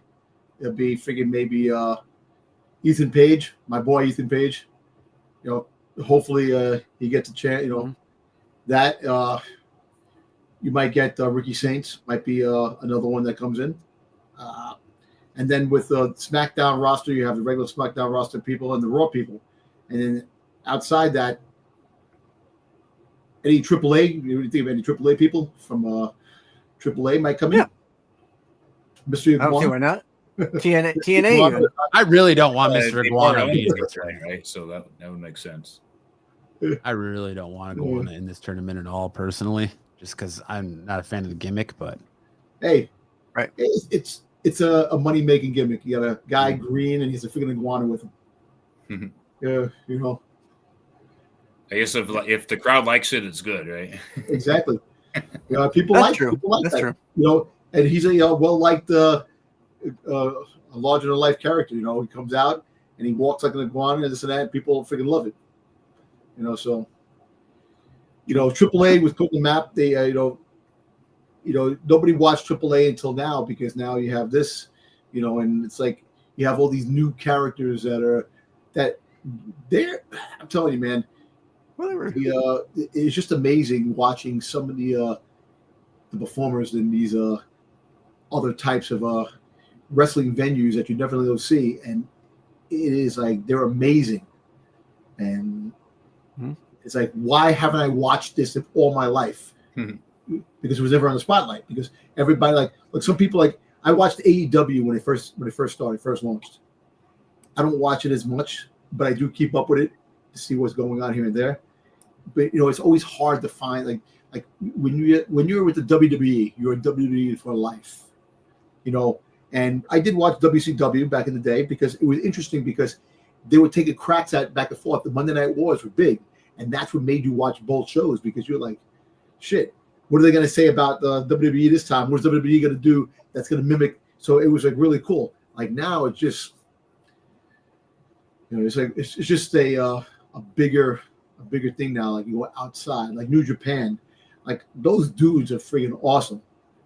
And you have a lot of people who came out of New Japan, and you have a lot of people that New Japan has that you would love to come into the mainstream wrestling, when their contracts are up. So like I said, the door's open now. Like I think that everybody can play nice if you really think about it when it comes to wrestling things out, because the opportunities are there, and it all takes is just some talking ability and playing nice and seeing how things go, and before you know it, you have a partnership. You have people that you normally don't see cross over.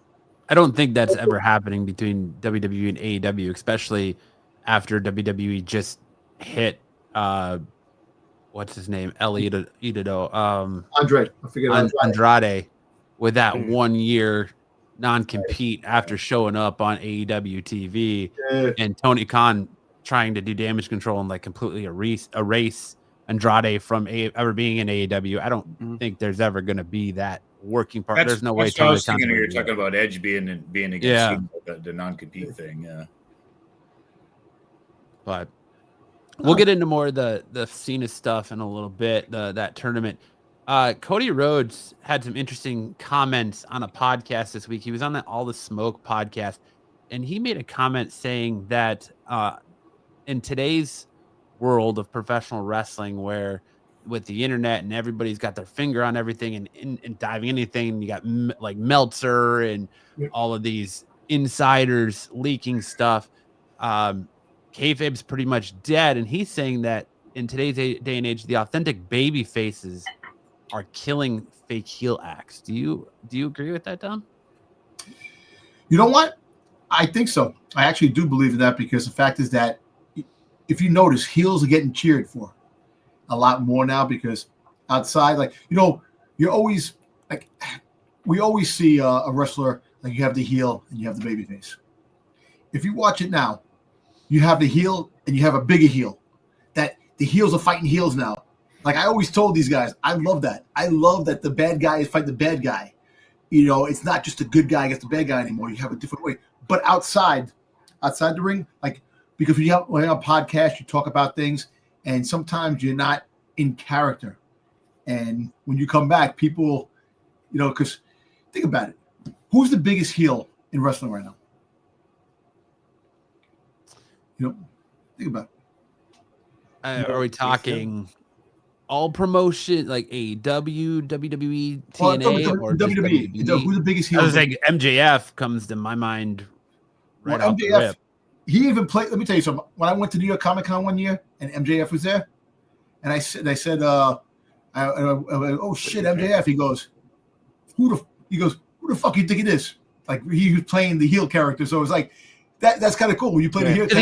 He's very much like of the Undertaker mindset, where kayfabe, you stay in character, like you don't break kayfabe. Same kind of with like Danhausen. Yep. If he's got the makeup on, he's in character. I mean, WWE wise, like to my thought right now would be Gunther, Randy, Kevin Owens. I think McIntyre is a McIntyre, yeah, The Miz. But I'm just thinking of guys that work better as heel than as baby faces. Well, actually, who was a great heel? Kurt Angle. Kurt Angle was always a great heel. He was a better heel than a good guy. He actually had more. And Randy Orton definitely is a better heel than a good guy. Cody Rhodes was pretty funny in AEW when he had his stand in AEW. When you had the Young Bucks, when they had the YouTube channel, and they were doing the YouTube channel, and he was on it.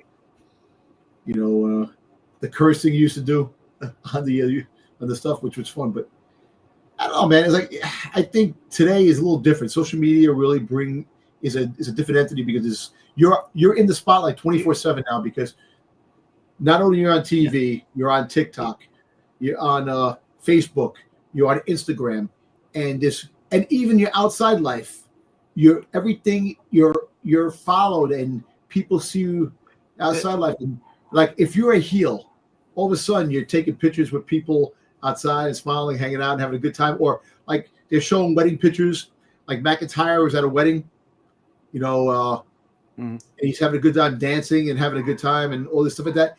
It makes you hard when you come back, because they actually use your real life in your in the promotions too as well. Like, so if you did something outside wrestling, they'll make a comment. Like if they're trying to throw a jab at you, they'll make a comment on, oh, so-and-so, so-and-so.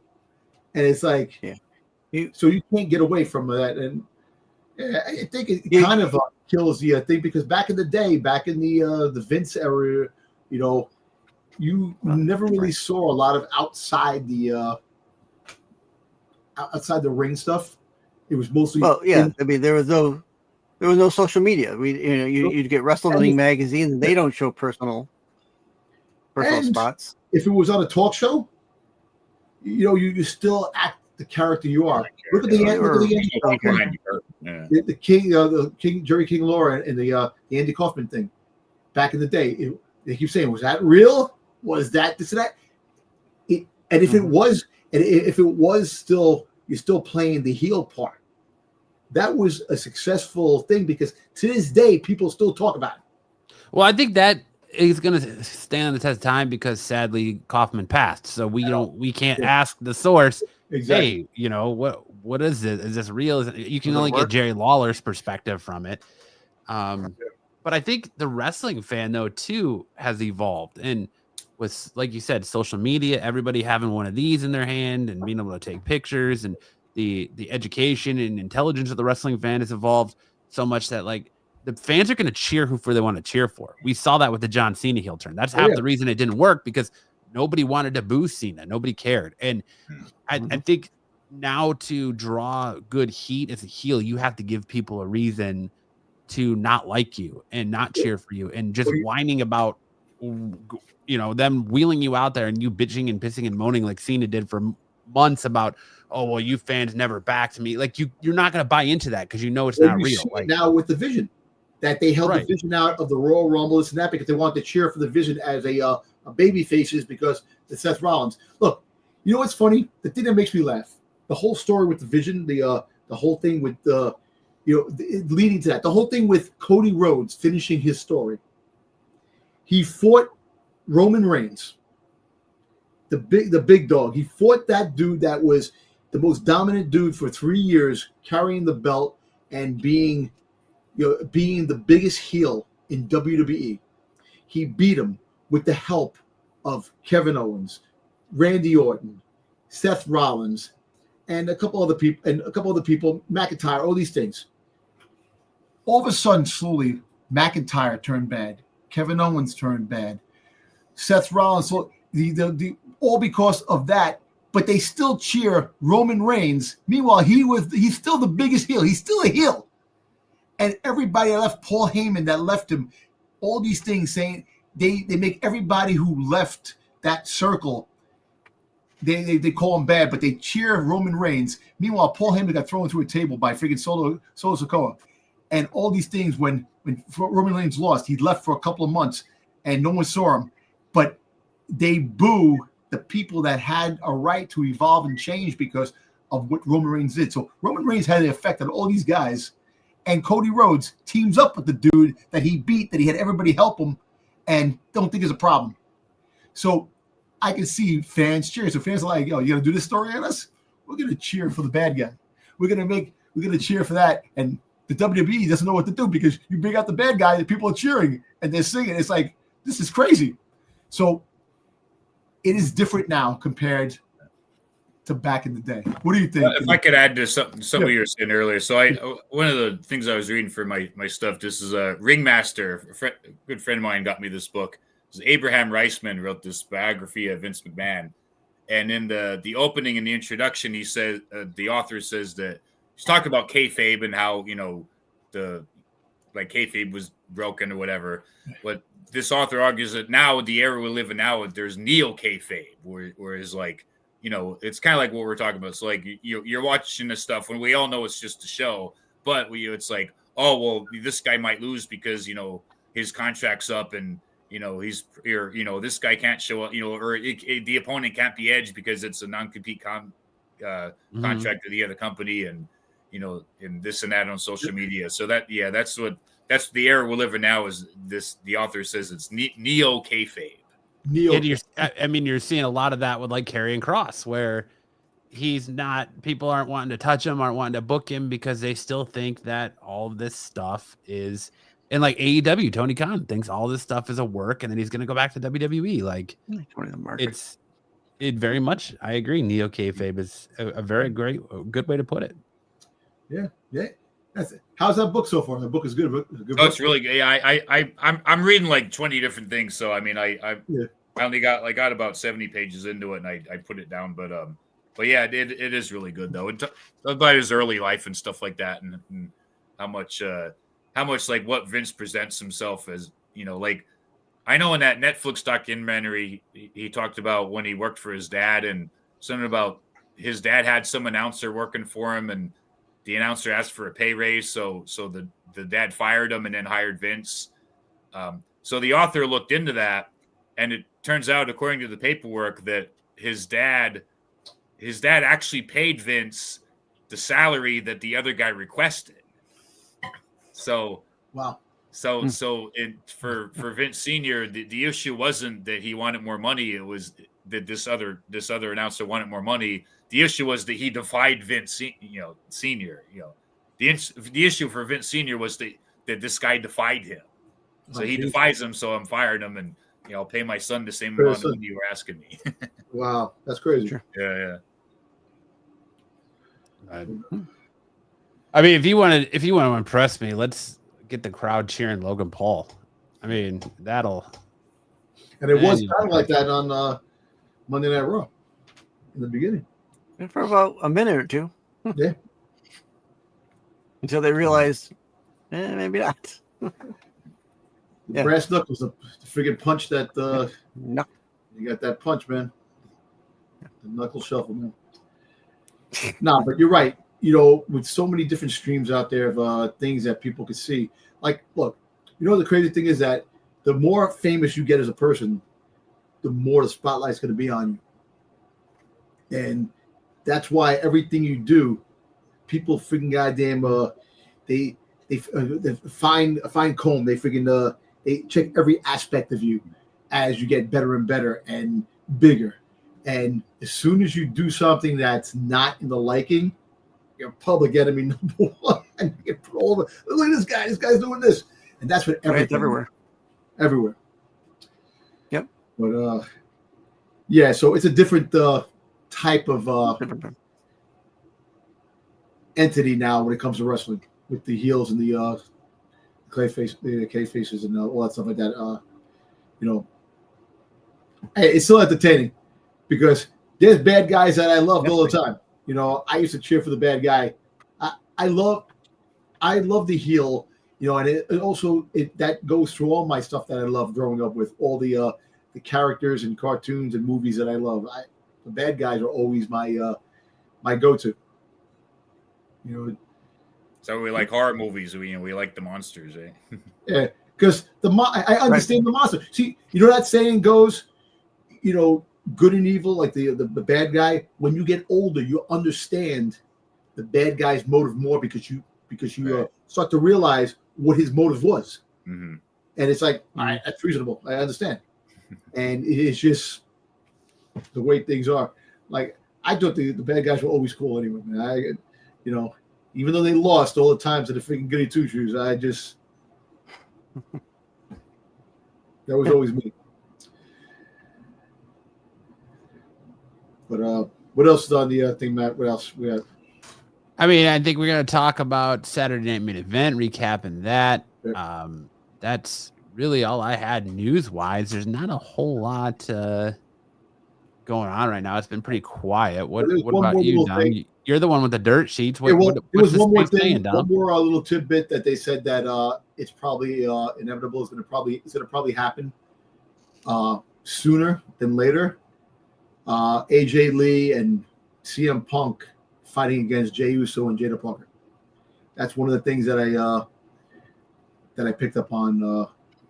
Jada Parker, please bring up the main roster, please. Come on. I love Jada Parker. That's one of the reasons why I watch NXT. But yeah, she gets no love on NXT a lot. But the fact is, well, I can see that guy. I think Jay is going to wind up turning heel. I think he's going to turn bad again eventually. Too much of what's going on. That he can stay sober. No, because I know he turned around and he made the comment that Paul Heyman was trying to get in his head about CM Punk, and he was like, "Oh, CM Punk beat me clean, this and that. I can't do that to him." So that tells you that there's something brewing that can happen. So we'll see. That's the only thing. That's the only other thing that the news wise. Well, the only last thing I have is, what do you make of the Ridge Holland situation? Oh yeah, it's interesting that WWE terminated his contract early and fired him for making comments about his health, which I get the company doesn't like that, but I mean, the dude put his body on the line, screwed his neck up for you, and you're only willing to pay his physical therapy and for his surgery, but you're not going to continue to employ him. And he's sitting here saying, "I never thought I wouldn't be able to pay my mortgage." It's really interesting how a lot of this stuff is really coming to light with. All right. I mean, it kind of started with Mickey James and the trash bag stuff. I know. But what the whole thing is that you have to understand. There's three sides to every story. Their side, the other side, and the truth. We see certain things that come into play. We see it all the time.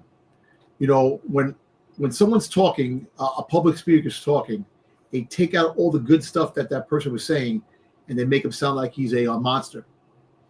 And that's what everything, from the president to the mayor to the regular dude in the street to the wrestler. The wrestler talking about a company. But I do understand that corporations are very, very cheap when it comes to medical. They're trying to cut back on the medical when it comes to things. When it gets hurt, they don't want to pay your bills, which really suck.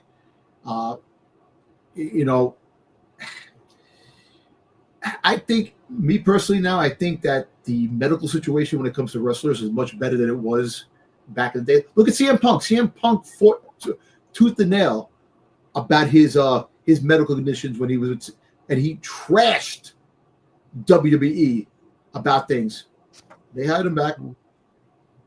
So it's kind of a contradiction. It's like, if you're not that popular among fans and stuff like that, you're not one of those. They won't consider that. It's just, again, corporations. I hate corporations. I know I work for one, but I think that they're just they use you for what you have, and when you're not unuseful anymore, that you're not, they replace you in a heartbeat. Health wise, they don't care. You die, they'll replace you tomorrow. They don't give a shit. If they don't feel like you're gonna make better for their company, they're gonna let you go. Like exactly. CM Punk, you talk about CM Punk, right? He sells t-shirts. They let him go. He built up even more of a following. Like in 10 years, they were still chanting his name at WWE shows, but to get him back for 10 years. Of course he did. But guess what? Guess what? They saw money in the bank when bringing him back. Do you see this guy coming back? Money, making t-shirts, coming back selling t-shirts. They don't see money in him. What? No, he's replaceable. That's their bottom line. Money. That's why they take it. Look, that's why they work, and that's why they're like vampires. They suck all the energy out of you, and they use you for what it is, and until they can't use you anymore, they're like, see you. That's why independent stuff, Jim, is definitely the way to go. You do your own thing. your own creations. You own everything, and it's your thing. George Lucas, 90% of toy sales went to him. Yeah. And that's why he became the billionaire he became. Yeah. So, the one last thing I want to touch on too is going back to the ESPN, because they had that $1 billion deal with ESPN plus the new ESPN streaming app. And now it seems like ESPN is getting in a lot of contract disputes with a lot of providers out there right now. YouTube TV, removing their programming from YouTube TV, removing their programming potentially from Direct TV. It's got to be because these sales aren't good. What they thought they were going to be on this app, right? WWE ain't bringing in the heat like they thought they were going to, and no, that's just but I don't see. I can't imagine them cutting themselves out of contract deals is going to help any, because that's just money out of their pocket too. I mean, they're making money having their stuff on YouTube TV or Hulu TV or whatever the case may be. That's still money coming in. People, and being a YouTube TV customer myself, that was my complaint, is I already pay for ESPN. Why do I need to pay for it twice to get this app? So I'm just gonna do the old VPN. It's like $30 too. Like, for the first year. And ESPN's like $30. Like, wow. Yeah, it's pretty much, man. They want you to pay twice, and I think that's what it is they were supposed to have all these deals done with cable providers that you didn't have to do that if you already had ESPN platforms, and they didn't get done before WrestlePalooza. And now I think they're trying to negotiate that into the price and jack the price up. And you know, all these companies are saying, no, we're not going to do that. And so they're like, all right, well, then we're just going to walk away from the table, and you can pull your programming, and we'll be on 2 weeks of no NBC, no ABC, Disney, ESPN. 90 different apps. Oh yeah, it's crazy. Yeah, that brings up a question of whether or not ESPN knew or had a say in WWE pushing all these PLEs to fill up their contract with Peacock. And then, you know, all of a sudden it comes to a head in September, and now they got to do for August. And then in September, they got to do this WrestlePalooza show, which they put together in 3 weeks from the end of that deal. Was arguably one of I'm just asking. I mean, well, I think you're onto something, Sticks. I think that's what part of this is that they didn't want. They announced that ESPN app. The initial drive for subscribers wasn't what they were hoping for. And they were like, we can't wait till WrestleMania next year. We got to get this boost to be, to be viable. We have to get this boost of subscribers now. So they had WWE or got with WWE to push up and, finish the Peacock obligation so they could get WrestlePalooza on the ESPN app. And when they weren't coming, when WWE fans were like, we're not doing this, we'll just, it's stupid. It was a stupid move to have your programming on so many different platforms, whether it's because outside of the States, everything's on Netflix.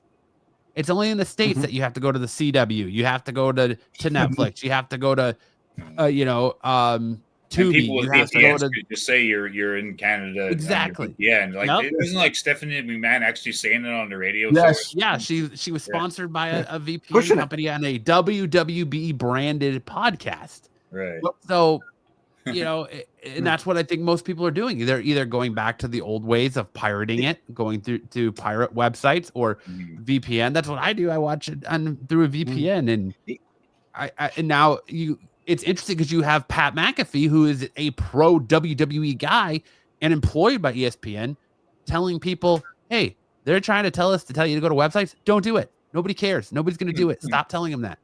So it's like you have a guy that's ESPN and arguably right now the face of ESPN, who's also a pro WWE guy, saying, don't give in. Don't do this. Yeah. It's very interesting. Yeah.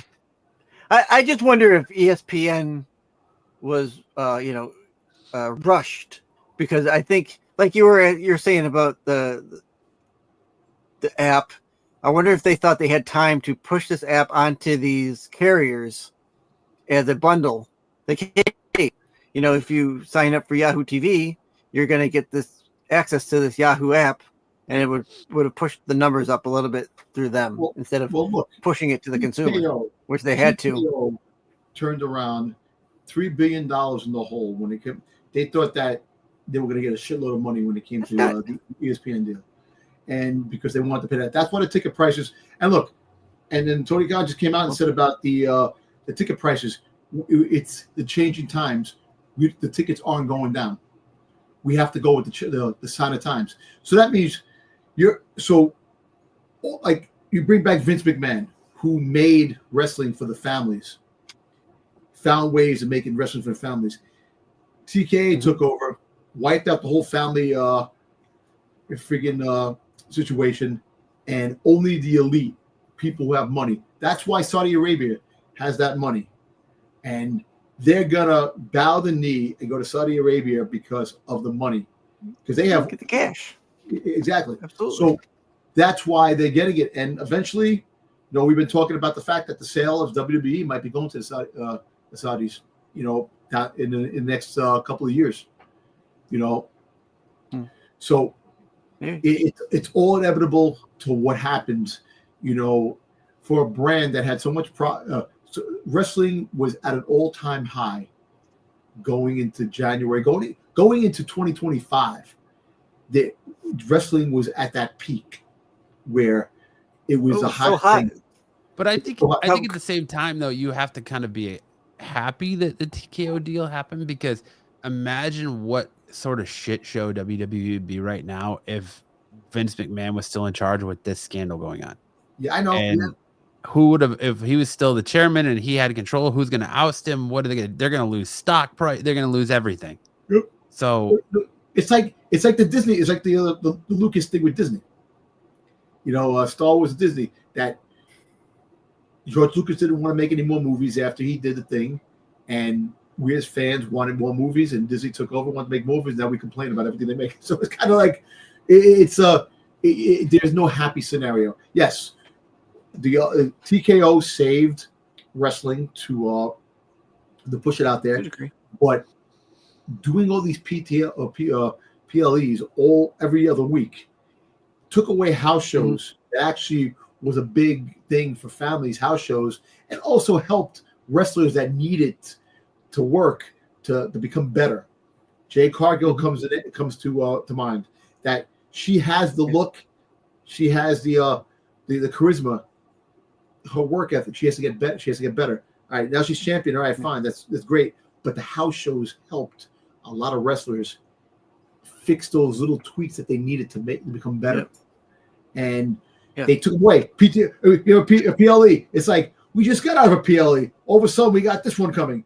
It's like you can't get away. Like there's like 3 every month. It's like, what are you doing? Well, I think that I mean, we've talked about it before too. I think the lack of house shows is the reason why you're seeing so many of these top stars injured, because they don't have the repetition. Their body's not building up that callus. They're not honing their craft like they were back in the day, where they were on the road every single day, 364 days out of the year or whatever it was. And they're not building up that callus. They're not building up their craft. So they're getting injured a lot easier. And you got guys like Seth who are injured a lot. Liv Morgan being out a lot. Asuka recently, like it's crazy the amount of injuries. That's another thing too. We talk about that too, but the injury thing, that you took away all these top stars, and then you want us to pay all this money for these all these platforms, and we're getting a shit product because they're not building new stars really. They don't have the ability to build a new star, but they're having matches that make no sense half the time, and then you're like, oh yeah, you pay this money for ESPN, and who do you have? Oh, we have El Grande Americano, which I'm not saying that he's a big star, fighting this and that, and that's your main event. It's like, that's the main event. I want to see Seth friggin' Rollins. I want to see friggin' Roman Reigns, who's never hardly there. Look, I sent you an article. Roman Reigns, the biggest the biggest wrestler. You send me a lot of articles, Don. I always send you the articles. There's a lot of articles. No, there's a lot of articles that is very true. Hey, look, I sent you an article about Cody Rhodes and Seth Rollins that they may never fight again. It's like Dom must be on the toilet because I got about 5 Instagram articles, just one right after the other here. Yeah, I'm always heavily looking at seeing what's going on in the world of wrestling. To try to see if I find anything that's interesting. Yes, there's a lot of fake trolling sites. I understand that, but I love the rumors and speculations. That's me. The possibilities of what could be, But like certain story, like Roman Reigns. Yeah, I understand that he has leukemia and he's taking medicine, this and that, and he's now venturing out into TV and other movies and stuff like that. And his time in wrestling is dwindling. He's getting older, this and that. But to have the man on once every 4 months, you want to see Roman Reigns. That's the reason why you're paying for the Netflix. Why Netflix bought wrestling? They bought WWE because they want to see the Roman Reigns, the Seth Rollins, the big stars. True. When you don't have that, it just becomes a regular product that it's not worth the money that you pay. I think the other thing to look at it too is that today's day and age, the money these guys are getting paid compared to what they were back in Hogan's day is astronomically different. So they don't have to completely wreck their bodies. Like you look at people like Dusty or You're going in and out. I'm going in and out. Yeah.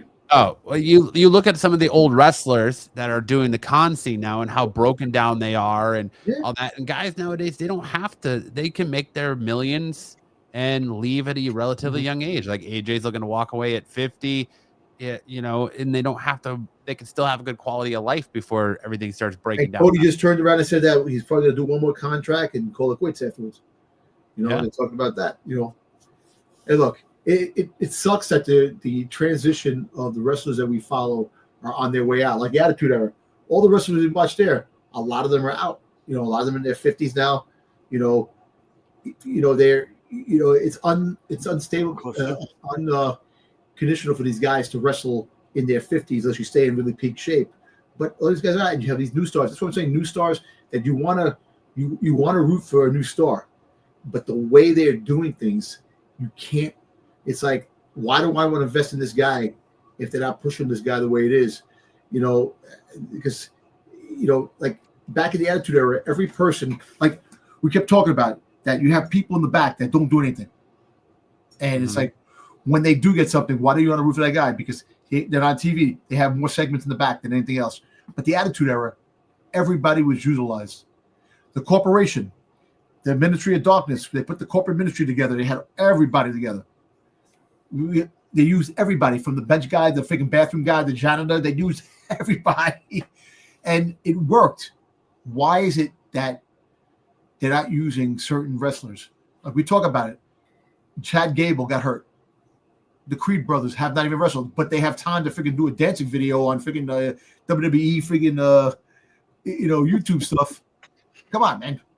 Where are these people? Yeah, that I don't understand. I don't understand. It's like it's crowd reaction. Their crowd's not reacting to them. Like they were reacting to Gable as El Grande Americano, but now he's lost that gig to Ludwig Kaiser. So it's like, why put them on TV? They're not drawing. They're not selling.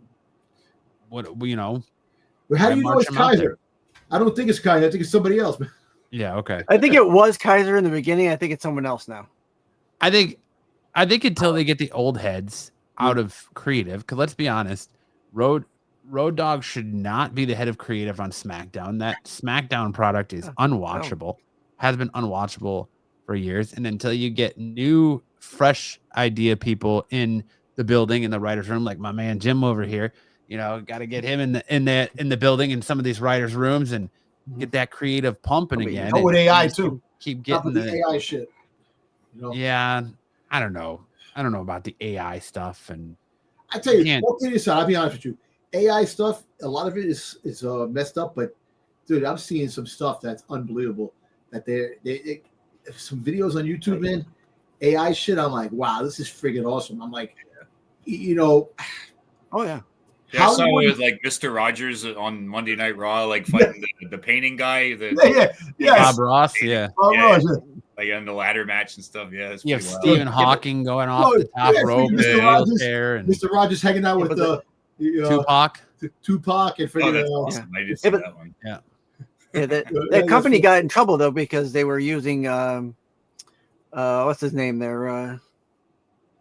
Martin Luther King. They had Martin Luther King as a heel. Yeah, and NWO. In a couple of their, in a couple of their videos, and they had to do it. Someone did the family did a cease and desist on that company for them using it.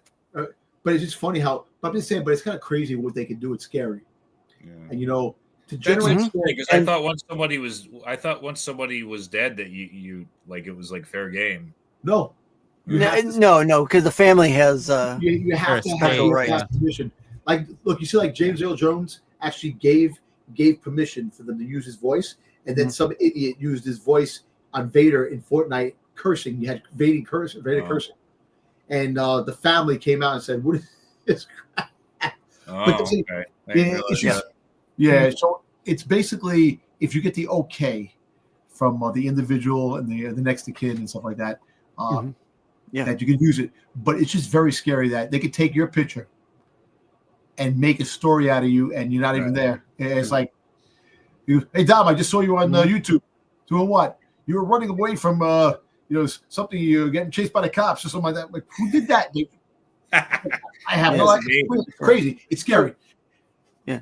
So a friend of a friend, he does these AI videos for YouTube, right?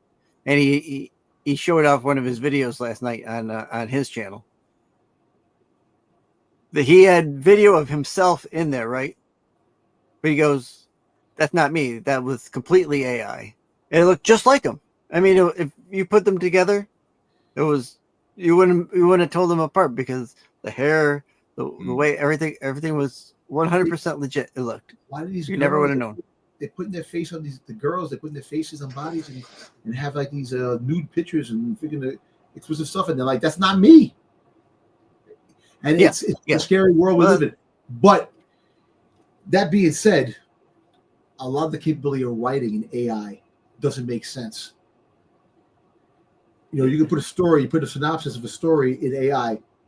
Yeah, she'll have some cool things, right? But it doesn't complete like the story. You have to go in there and definitely put your insight in the story too. But just the stories are just freaking generic to a point where.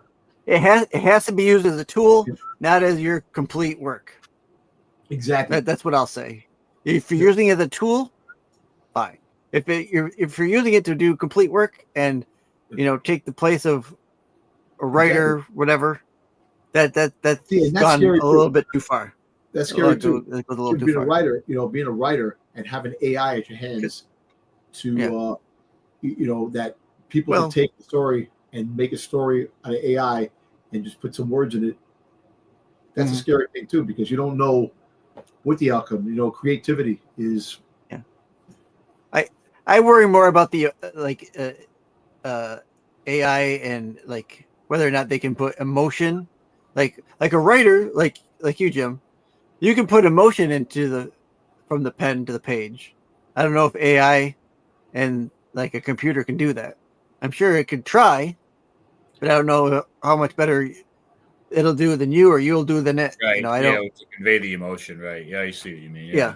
Yeah, it's like pattern recognition. You can put the pieces of like a plot together, but not to like convey. Oh yeah, story building blocks are that's probably the easiest thing. But there's aspects to the writing and to the story that I don't know if AI can really get into that. But hopefully they're not doing it more than, like I said, just as a tool. So, all right, Sticks, it's your time to shine, buddy. Let's talk about Saturday main event. All right. And okay, I didn't see a Saturday main event. I'm gonna step out here, but thanks for having me, guys. All right, Jim. Thank you so much, Jim, guys. Make sure to check out everything from Jim Murray. Make sure to check out his books and visit his websites. You can find the links in the comment section below. Have a good night. Thanks for joining us. Thanks a lot, Jim. Thank you, Jim. We appreciate it. Okay, see ya. Later.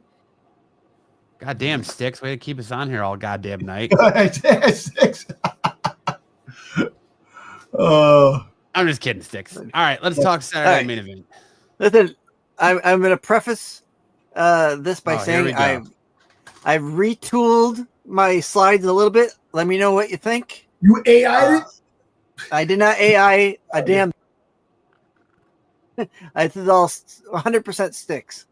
Yeah, whether it's good or bad, you be the judge. All right. AI your internet Sticks. Yeah, I know, right? I can't. I don't know what to do with that. I'm looking at getting a new computer.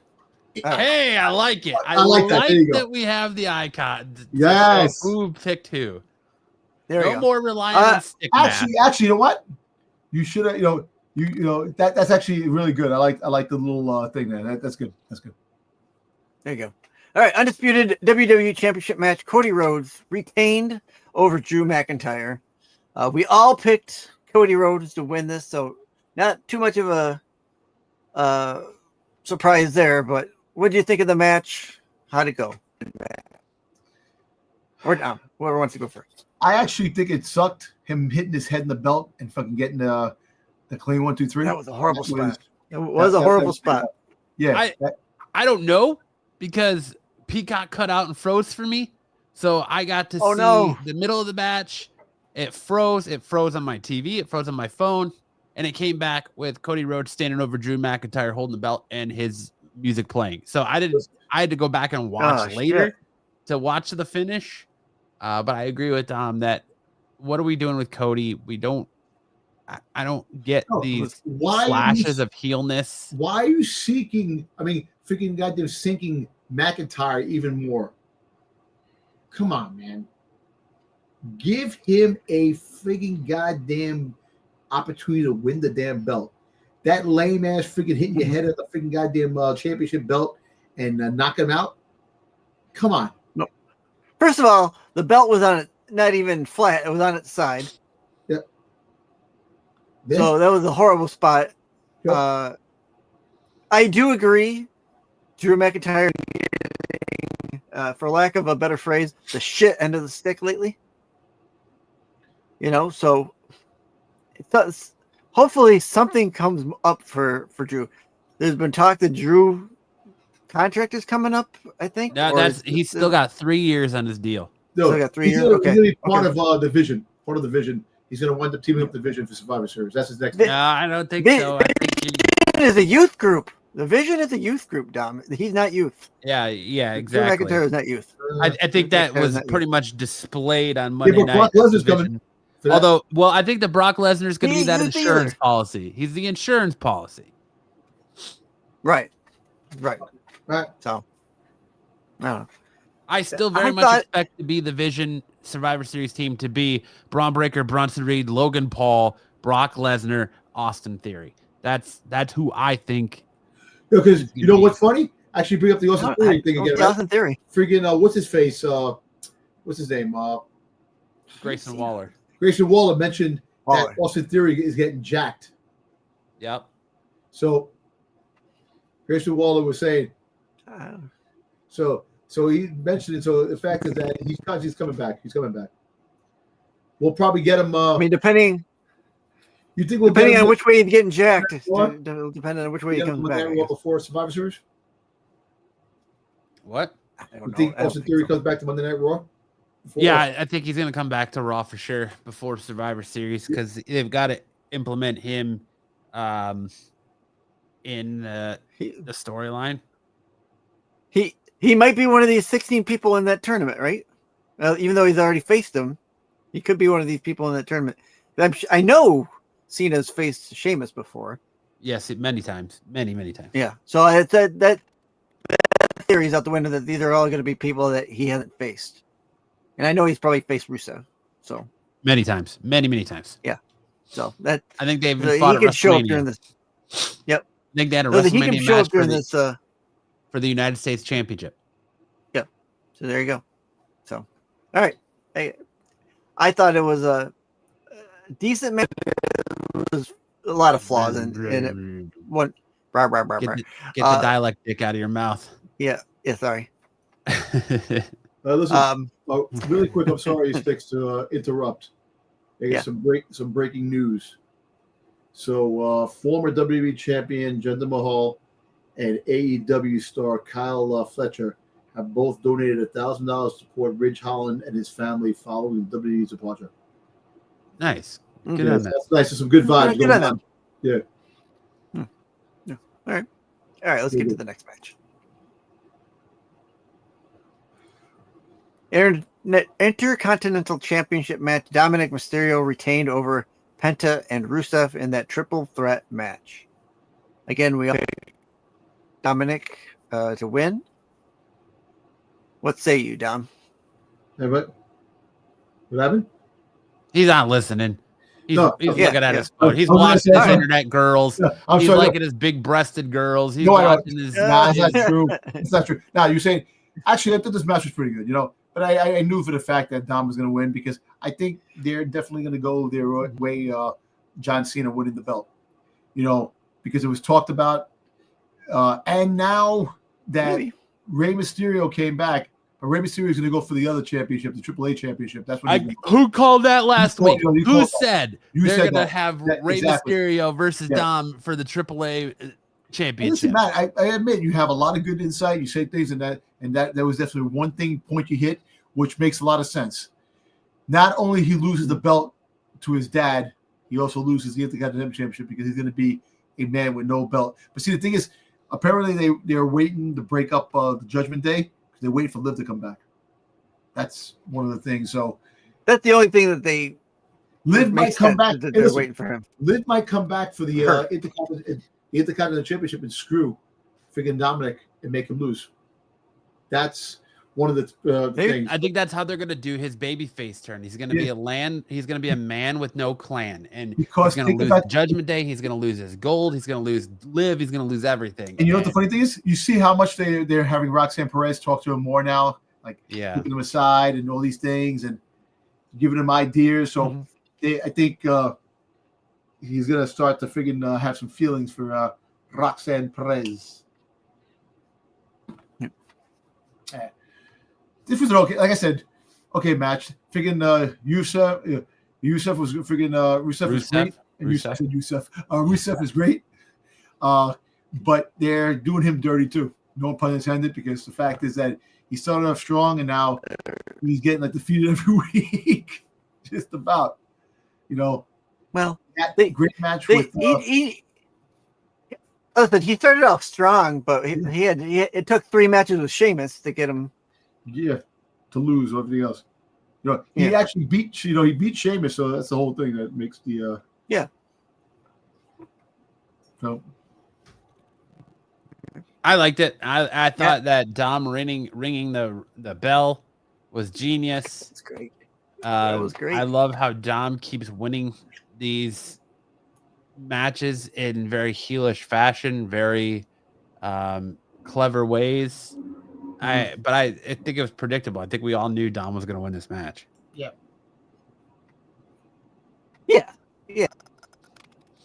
Listen, we've been saying all along that they've been kind of pushing him, right? They've been pushing him. That's why you got the AAA championship. He's held on to this for quite a lot longer than I expected him to hold on to it. And the crazy thing is I don't think he's broken out yet. I don't think Dom has even hit close to his ceiling. I think he has to. He's going to wind up. If he loses everything, eventually give him the tag team championship again. Team up with somebody again to win gold as a good guy. Bring him back into good guy status. But he's still young. And if you notice, every time they interview wrestlers, they said, "Who do you think the biggest potential?" Dom. Who do you think is the best wrestler? Dom. Everybody loves Dirty Dom, man. Hey, everybody loves me. I can't help it. Even CM Punk telling Roxanne Perez to stay away from Dom. Yeah, I know. Stay away from Dirty Dom. He's dirty. Do you think he gets held back because he still had that look of your son? Do you think that holds him back any? I think he gets held back because he's still very green. I don't think he's, I mean, what? This is his 5th year in WWE? What? Year? How long you been in? No, he's been around longer. No, I mean in WWE, he's been being trained for a long time, but I really think like it's still kind of that greenness, and he's being protected a little bit. But I think he's gonna, like I said, he hasn't even hit his potential. I think they're gonna bring it back around. He's gonna make amends with his dad. I wouldn't be surprised if they have one more tag team run together, father son tag team, before Ray calls it quits. But I don't think we've seen Dom have that banger match yet. Like he's not really had that just absolute banger solo match. His match with Vikingo was very, very good, but I wouldn't call it like banger. Like he's got to have that one just real banger match still. But I don't know. I think he's doing great work. He's definitely doing that modified Eddie Guerrero. And I think that's the other thing is like I think he's not really going to break out till he finds who he is. Till he stops trying to be like this Eddie clone. He's not like his Monday dad, night was funny. Where he breaks out and where he said, "Don't talk about my dad like that." I started laughing. I chuckled like, "Oh my god, like that." I think he'll break out once Ray finally retires and he gets out of that kind of Eddie shadow, and he can stand on and he can be his own man. Instead of get out of the Judgment Day and stuff like that, just be his own self. Yeah. So he started in WWE wrestling in August of 2020. So 5 years. 5 years. 5 years. But Dirty Dom has been around for a long time. 10 years. He's been around this since he's a kid. He's still a kid. I thought this was a great match. I loved the hammer spot. I loved the chair spot when he throws Rusev the chair. And you guys anything goes. Yeah, what are you doing? Yeah. So, I like Dominic as even if he goes babyface, I think I'll still like him. But I like him as the heel. I like the way he's going about it right now and has been for a while now. So, do you see Sheamus friggin' fighting Dominic for the belt now because Sheamus is getting involved with the whole Dominic Mysterio thing? Remember, Sheamus still needs the belt too. It's going to John Cena. Possibly. Yeah. John Cena. Juan Cena. I seen Juan Cena at Home Depot in Jersey, man, one day. Juan Cena, man. All right. Up next, WWE Women's Championship match. Jade Cargill defeated Tiffy Stratton for the championship belt. Yeah, this was a good fight, but you could see that she was her knee. I was checking the knee. Definitely, she's going to take some time off. And now that her boyfriend is no longer with her, Louis Kaiser's now with the WWE Spanish announcer, which is kind of crazy. European dude trying to act Spanish, which is kind of funny. Just he's doing that, and you know what? Hey, he's a man of mystery. That dude, man. He gets one hot girl to another, which is kind of crazy, man. What I think is crazy is that Tiffany is the one that looks sloppy in this match. Jade looked like she was on point. Yep. She looked like they worked with her. They ran her through this. She hit all of her spots. Jade looked good. Tiffany's the one that looks sloppy. Because I think her knee. I think she's hurting. I think her knee. I think because there was times when she got her knee. Her knee, like later on after the match, she was friggin' limping at her knee. So I think she's going for that knee. I think she had that bum knee, which is really. I think that's kayfabe, man. Or that ain't real. I don't think her knee's really hurt. I think this was 100% a fuck you to Tony Khan because look at who's holding all the major championships in WWE right now. Yeah. Yep. All the AEW talent. And your WWE heavyweight champion, Cody Rhodes. CM Punk is your world heavyweight champion. Jade Cargill is now your women's world champion or WWE champion. Your Fuck, I can't even remember who. Oh, Stephanie Vaquer. She's not AEW. Hey, well, she was in AEW. Yeah. Well, Ethan Page. Ethan Page. Yep. Ethan Page, North American champion. American. And Ricky Saints is the NXT champion. Ricky Saints is the NXT champion. Yep. Yeah, it's WWE's champions are all elite, and that's exactly what they wanted. I'll tell you what, man. Jade Cargill looked hot in that Punisher outfit. Mm-hmm. She looked really good in that Punisher outfit. Yes, she did. Yeah. Why did they change it? Why did they change it? The Catwoman afterwards. She should have stayed in the Punisher outfit. You know. Yeah, I agree. And you know why? It's ironic that she wore that Punisher outfit. She really punished friggin' Tiffany Stratton. She punished her and won the shot, and well deserved. And you know what? And you know, like we always say before, that she has the look. You know, she has the look. She definitely has that wrestling persona that her work needs to be worked on. I think and also I think that she is working more to become a better wrestler. That yes, I know that the house show is taken away and helps her out, and you know she's also, you know, no one talks about the fact that Goldberg was talking shit, saying they had to give a girl my thing, and then friggin' Oscar turned around and says, "Well, she's better than you," which is awesome. And the whole thing with the texting back and forth between Oscar and Goldberg. That Gilbert. But yeah, she's gonna have it for a long time. And now there's also a rumor has it that Bianca Belair is gonna be out until like 2026 because her hand is not getting better. So you can rest assured that she's gonna probably hold on to that belt for a while. And I think that she's gonna build a stable up. I think she's gonna get a stable like she had in AEW, and she's gonna do her thing. I don't want a stable. I just want to see her be a brick shithouse. She just needs to absolutely run through her people. Kick ass. She is phenomenal shape. She's a specimen. She is ripped. Yeah, she needs to. Her matches. She should have such flawless matches, and her matches should be over in the blink of an eye to where she doesn't even have time to botch. She just comes in, whoops ass like she did on Naomi at Elimination Chamber, and leaves. Yep, you're right. Yeah. Until Bianca Belair comes back and takes that belt off her, that's what Jade Cargill should do. Yep. She's gonna hold that belt for a while. I don't think she's gonna lose it anytime soon. So.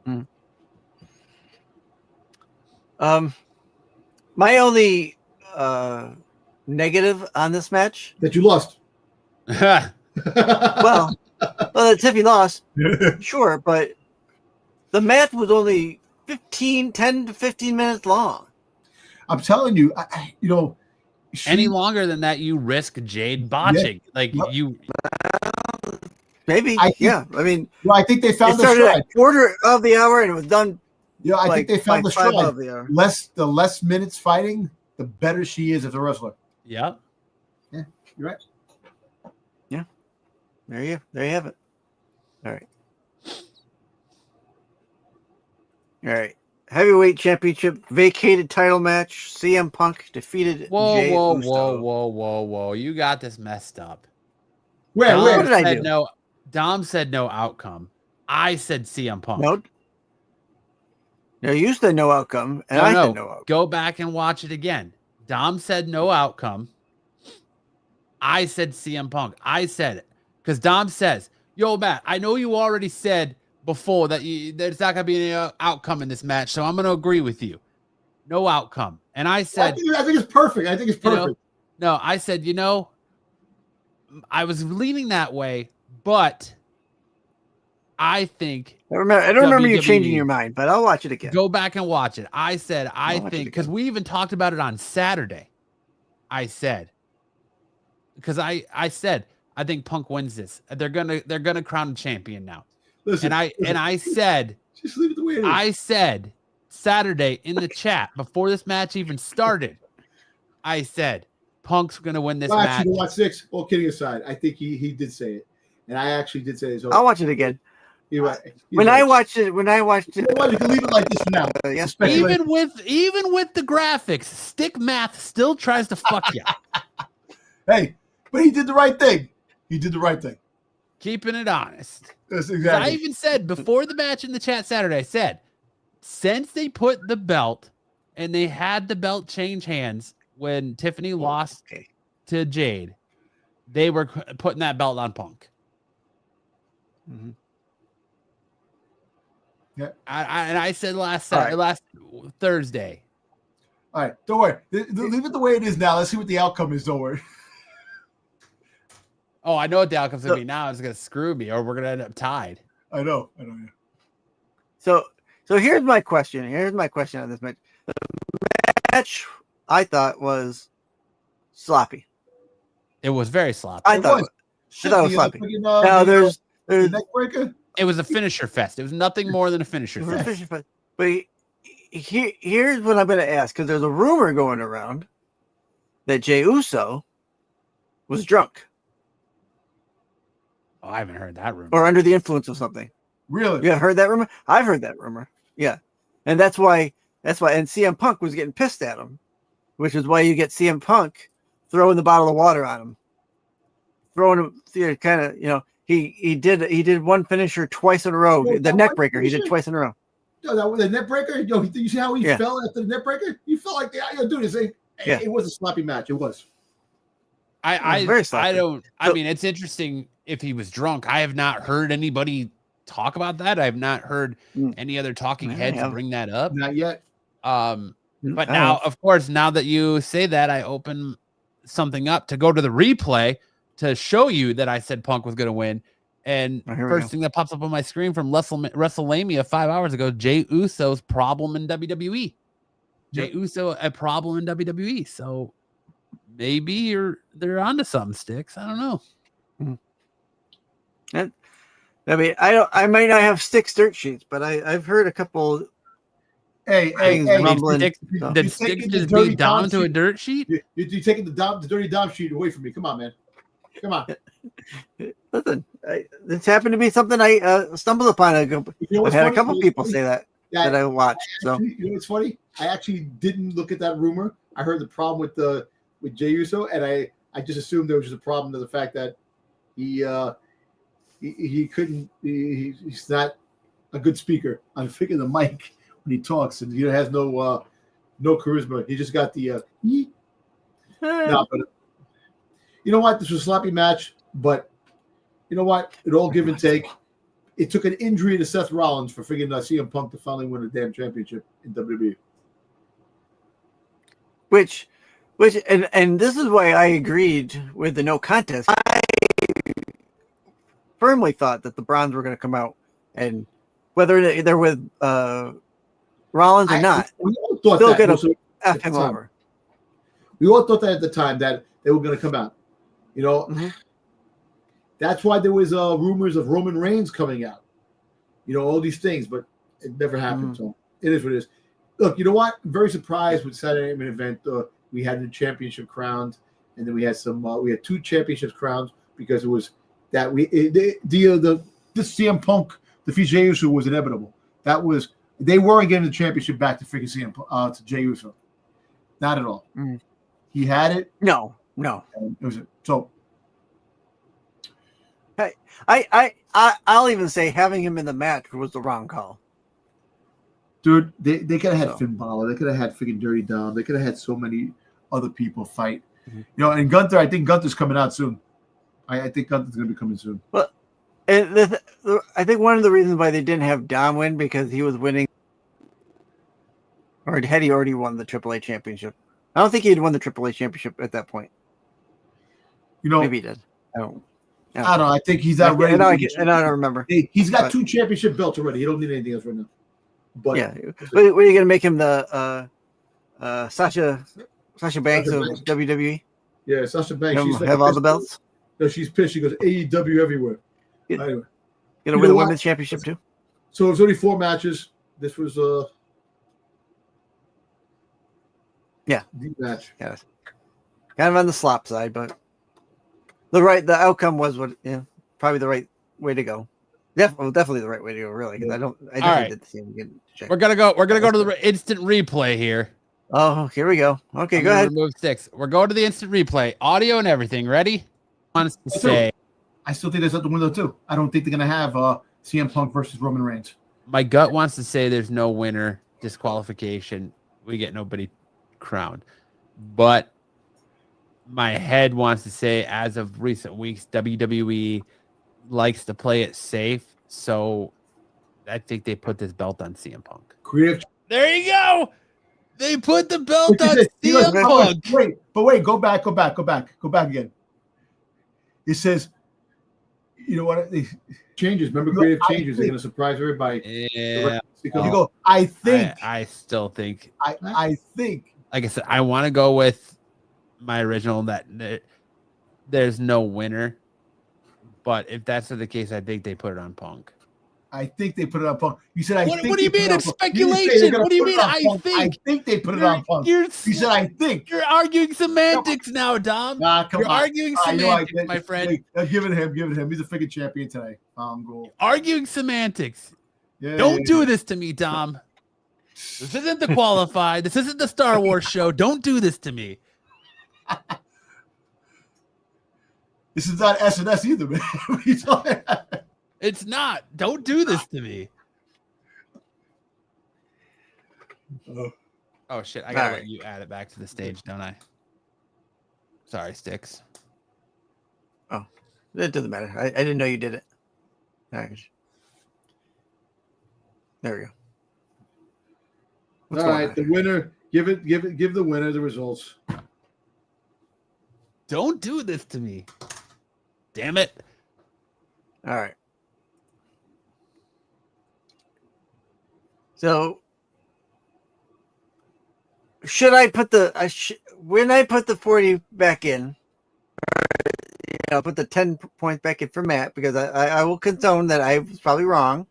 I'll say probably. It was a little. I just showed it. You can't argue the video proof. I think they should put it on Punk, but that's okay. That's okay. No, I said we were speculating. So you're arguing semantics. I said my gut says one thing, my head says the other. I think they put the belt on Punk. That's my call. They were gonna put the belt on Punk. Do you want me to be? Next time I will be more definitive and say I am without a shadow of a doubt thinking this person is winning. All right. Listen, you gotta give Matt some restitution because of the losing the Dark State beating the Hardy Boys that he didn't lose.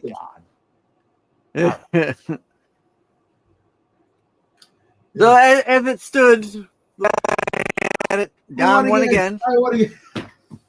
I just got the Montreal screw job. Yeah, that's it. I'll watch out for the flying spit. Internet version of the Montreal screw job.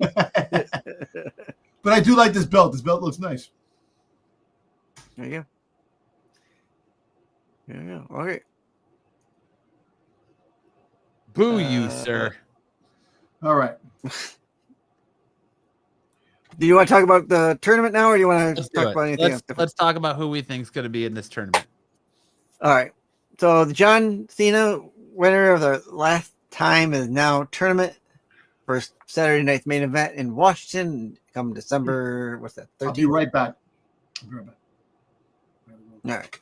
Let me just say, I said it earlier. The first two matches, the first four opponents or participants, booty cheeks. Booty cheeks. I agree. I'm with Dom. WWE had a chance to completely rectify the abysmal Cena retirement run that we've gotten. And they could have made this exciting. They could have made it with, people we haven't seen, up and comers, and they still could. But Rusev versus Damian Priest and Sheamus versus Slow Style. Why is Shinsuke Nakamura even in this? Booty cheeks. He just returned. I lost all interest in this tournament after the first four participants. And we're going to find out the next four tomorrow night on SmackDown. Booty cheeks. Mm-hmm. Yep. This is crazy. One thing I'll say is I'm glad they didn't do Sheamus Rusev again. Yes, me too. So I'm not sure how the bracketing is. I would have much rather seen Sheamus, Damian Priest, and Rusev, Shinsuke Nakamura than what we got here. Yes, I will say that as well. That probably would have been a better shifting of them, but it is what it is. I'm not sure what the bracketing is and how the bracket. WWE hasn't put any kind of bracketing up, so I'm kind of guessing when I do the bracket. So this is kind of how I've got the bracket for right now. Unless I don't know if the winner of that is going to go in to face each other. I don't know. Finish Shinsuke Nakamura. At least you get him fighting more. They bring him back into this fold, which he always said he's retiring pretty soon. So I kind of get him one more run. Dom, the only guy that's here for Shinsuke. I love Nakamura, but get Slow Style out of here. I would say Slow Style doesn't belong here, and I would have much rather see Sheamus versus Damian Priest and Rusev versus Slow Style than the matchup we got Booty Cheeks. Yeah. Hey, listen. Yeah. So Priest and Rusev is interesting because Priest got close to Lana after Rusev they broke up, so kind of a maybe a kind of a decent match due to that fact. So Priest is the freaking party dude, man. Fucking McIntyre said if he wasn't married, man, he's a dude he wants to hang out with, man. He gets down, that dude. Parties like crazy. Priest, man. Booty cheeks. Booty. Yeah.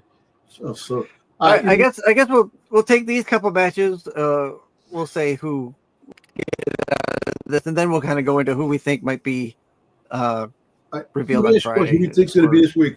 Who do you think they're going to put for SmackDown tomorrow? I think you're going to get The Miz and probably Carmelo Hayes. And oh man. Do we know? We don't know if they're going to announce any on NXT, do we? Well, I think maybe Tuesday they might are we going to get, because it Raw on Monday is when it starts. Right. Yeah, which is weird that we don't know who. Is it weird that we don't already know all 16 competitors? I think it's very weird that we don't know all 16 competitors. What they should do, they're kind of flying by the pants. What they should do is, if you're gonna have some surprises, have it blank, and you just see what happens. Like the surprise match, you don't know. Like if you want a good pop, you have a surprise. You have a surprise opening. Because think about it, how many more people from Raw and SmackDown are you gonna put in here before you put NXT? How many people? 2 people from NXT. You're gonna have Joe Henry. It was gonna be Joe Henry, fucking, and Ethan Page, or Femi, or freaking, or Ricky Saints. But do you put Ricky Saints in this tournament? I think Joe Henry's definitely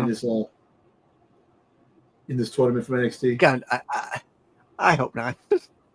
I really hope not. No, I said it last week or the week before. I have not liked the Joe Henry stick, and now that we've got the female Joe Henry stick, I really hate it.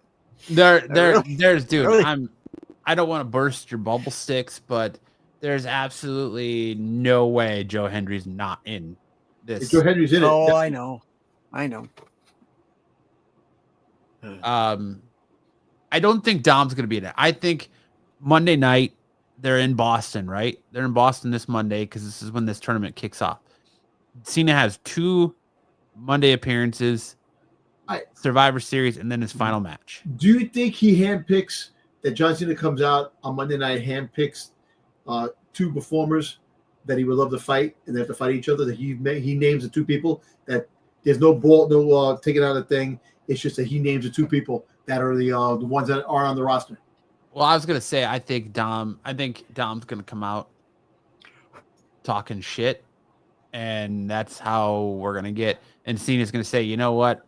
There's still one title I've never won in this company, and that's when Cena's going to challenge him to a match at Survivor Series. So I think that's when that's going to happen.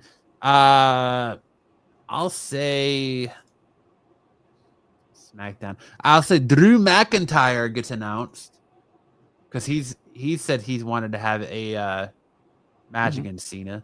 He's SmackDown, yeah. And not that it matters. And so, Roy, not that it matters. Hold on, not that it matters because Damian Priest is a SmackDown. Well, that's true. That's true. So I say it's look one Monday night, one Friday night SmackDown. So you have 1 and 1. They both like see Nakamura is from SmackDown too. So you got to take a SmackDown guy and a Raw guy on each of them. Yep. So 2 SmackDown guys, 2 Raw guys automatically. Okay, so I'll say we're gonna get Carmelo Hayes and oh God, I want to say Miz. No, you can't. It's like you can't get 2. It's 2 people from SmackDown. Right. It's going to be 1 and 1. So Carmelo. Two SmackDown. No. Well, they announced They announced 2 matches on Raw. So it was 1 Raw, one Raw, 1 SmackDown. So then you have to do 1 SmackDown, 1 Raw. Right. But so I think you're going to 2 matches from SmackDown are going to be Carmelo Hayes and The Miz, and then you're going to get probably Bronson Reed and Braun Breaker announced in this as well. I don't know. Or LA Knight, maybe LA Knight. LA Knight, probably. So you'll get the Miz. You'll get the Miz on one of the picks. Carmelo Hayes on the other pick, and then LA Knight, and then who's the other guy? I'm gonna say Aleister Black. No, Aleister Black is gonna probably be in it, but not. What are you talking about? I gave you 2 from SmackDown, 2 from Raw. Yeah. Who else from Raw? You got the Miz and Carmelo Hayes from SmackDown, then Bronson Reed and Braun Breaker from Raw. You're gonna have them fight each other, Bronson Reed? No. I'm not saying that they're gonna fight each other. I'm just saying those are the names that are going to be drawn. Okay, all right. So you're gonna have Bronson Reed probably versus the Miz, Braun Breaker versus Carmelo Hayes. Or I would love to see Braun Breaker versus Drew McIntyre. Give us a real hell of a match. That'd be cool. I think it's going to be too confusing doing it this way. I think we should just say who we think the 16 people are going to be and who we think the ultimate winner is. Okay, that's fine. Yeah, picking the duo is just a little bit. Freaking Gunther's going to be the ultimate winner. We all know that. I agree. But I've been saying Gunther, and I still think it's going to be Gunther. But Obafemi has been interesting. Is an interesting play. Could you imagine Javon Evans versus Gunther in a semifinals match? That'd be a hell of a match. I really do like Javon Evans. Because I think, listen, Cena's last time is now a tournament. I've seen a lot of people say, oh, Nick Namath. I don't think Nick Namath. I don't think Edge.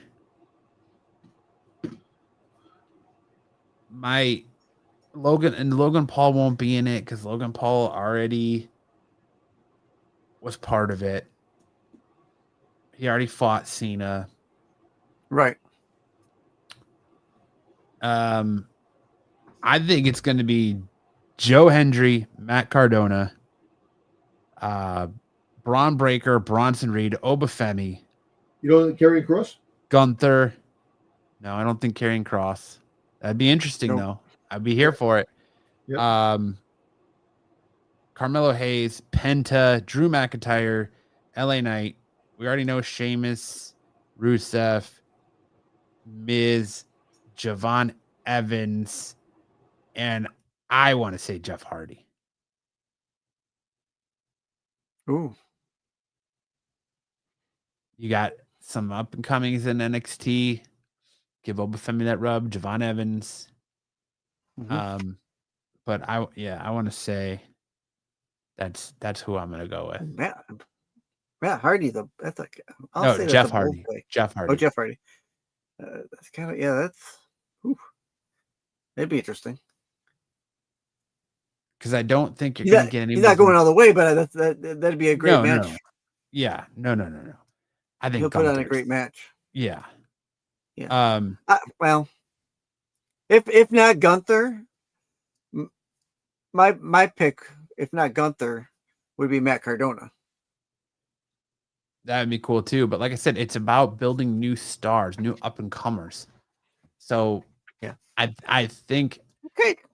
Yeah. I mean, I still think Gunther wins because WWE has this weird where they don't need to push Gunther because he's already like had a rocket ship strapped to his ass. There just seems to be this feel that like they have to do something more to solidify him, like he's not already a star. And I think it's because the IWC, you've got people in the IWC out here calling him boring and saying that, Gunther's boring when he's not. He's a great performer and he carries the championship well. But I just feel like there's this like stigma that Gunther isn't enough and WWE has to do more to get Gunther over.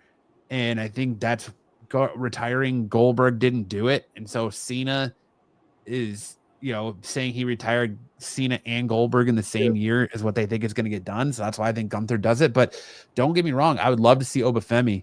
I would love to see Javon Evans versus Gunther. I'd love to see Obafemi versus Gunther. Like, all right. I got my picks. Let's hear them. Gunther, of course, McIntyre, LA Knight, and Bronson Reed, Dominic Mysterio. You think he's gonna fight Dirty Dom in the tournament instead of we'll fight him in the tournament, and then that's gonna lead to Survivor Series? Survivor Series, yeah. I could see it. Okay. Rusev, Sheamus, of course, The Miz, Austin Theory, and Trick Williams. Oh, I hope not, man. And the other people that definitely could possibly be Nick Namath, Jey Uso, Ricky Starks, Joe Hendry, and Matt Cardona. Those are the wrestlers. And that's not even talking about the outside, the two outside potential that are not signed with WWE. Well, Matt Cardona is not signed with WWE, Nick, but there's two outside, which TNA is outside WWE, so that's why it's going to be a wrestler. So most likely Matt Cardona and friggin' Nick Namath are definitely will probably be in the tournament. That's what they're aiming at. Hey, that's interesting. I wonder if they're going to announce anything over at TNA, if they do. I just think they just need to give us the whole thing already, man. Yeah, I think doing this way is kind of stupid because you really think about it, But there's a reason. There's a reason. You have no time to build hype for these matches. I can tell you right now, there's no hype behind Rusev versus Damian Priest and Sheamus versus Shinsuke Nakamura. It's an ass match. And I've seen a lot of people say, could WWE potentially fuck up the end of John Cena's career, the last 4 matches? And they absolutely can with this tournament. There's absolutely room for them to fuck this up. Yep. Well, we'll see. Who do you got, Sticks? As much as I don't want to see him, I'm sure he'll be in there. Joe Hendry. Say his name and he appears. Yep. I believe in Joe Hendry. I'm pulling for the Matt Cardona. I think we'll get Aleister Black. I think we're gonna get. I just had him up, and I wanted to keep it there. I pulled it from the right sides.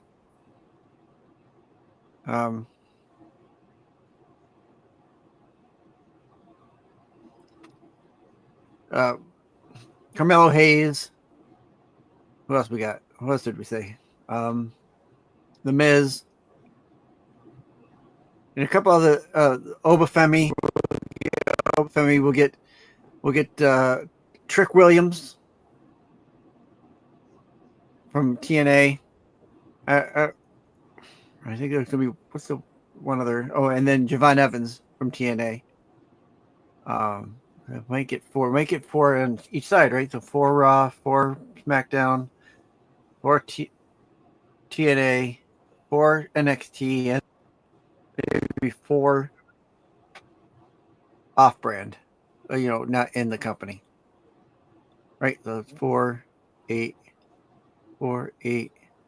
12, 16. That's 16. Yeah, 16. Well, yeah, 16 with TNA. No, not the off-brand. Okay. I don't know. It's hard for me to. I think we're going to get a lot of the singles guys. I don't think we're going to get any of the tag team guys, unless they don't have a belt. Maybe a Montel Ford or what was his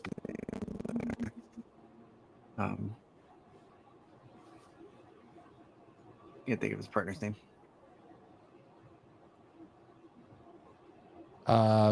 Angelo Dawkins. And Dawkins, yeah, Dawkins. Maybe because they don't hold a belt right now. One of them will get a push into the tournament. I don't know. We already talked about the tag team division is not big enough to sustain itself. So who knows? Who did you say you didn't want to see in it? I'm not really a big fan of Joe Hendry. That's what I said. Say his name and he'll appear. Yeah, I'm just even Joe Hendry.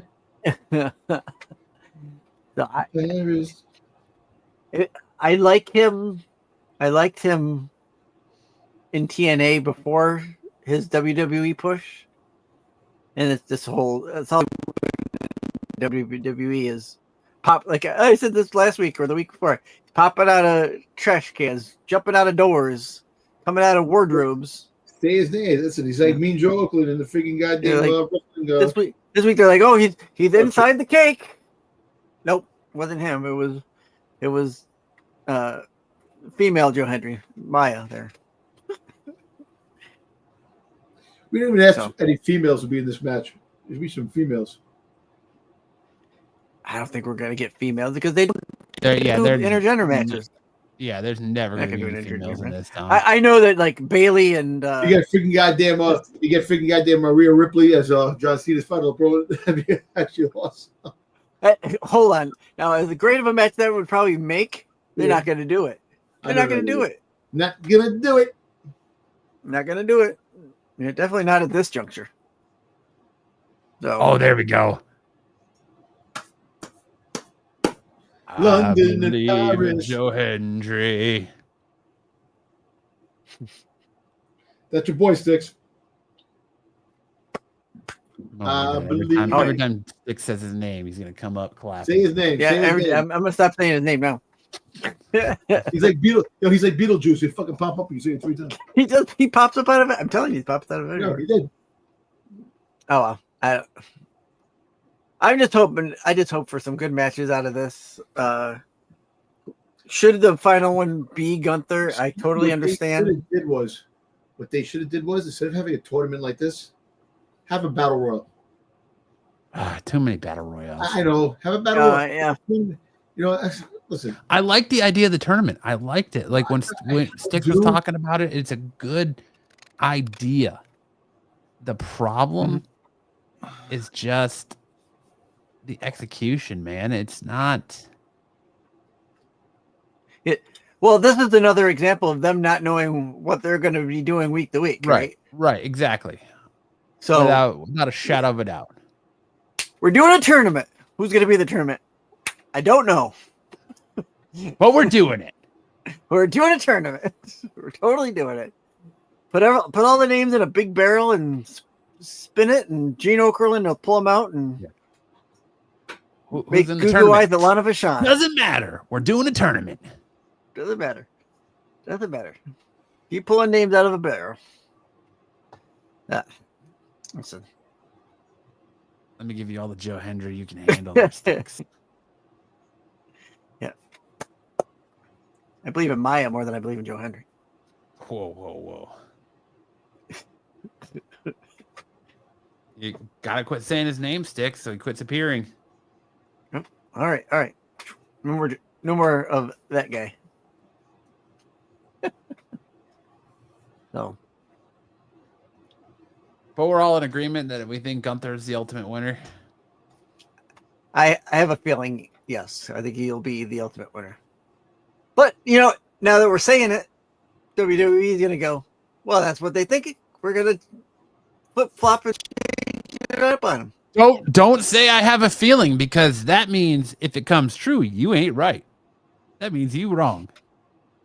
Right. According to Dom, if you say I got a feeling, that means you wrong, because you ain't locking it in. Lock it in. That's it. Mm-hmm. Is that? All right. Well, let's take these couple matches. So I know it's next week on Raw, but we will have the results on next Thursday. Rusev Priest, who we got winning that matchup.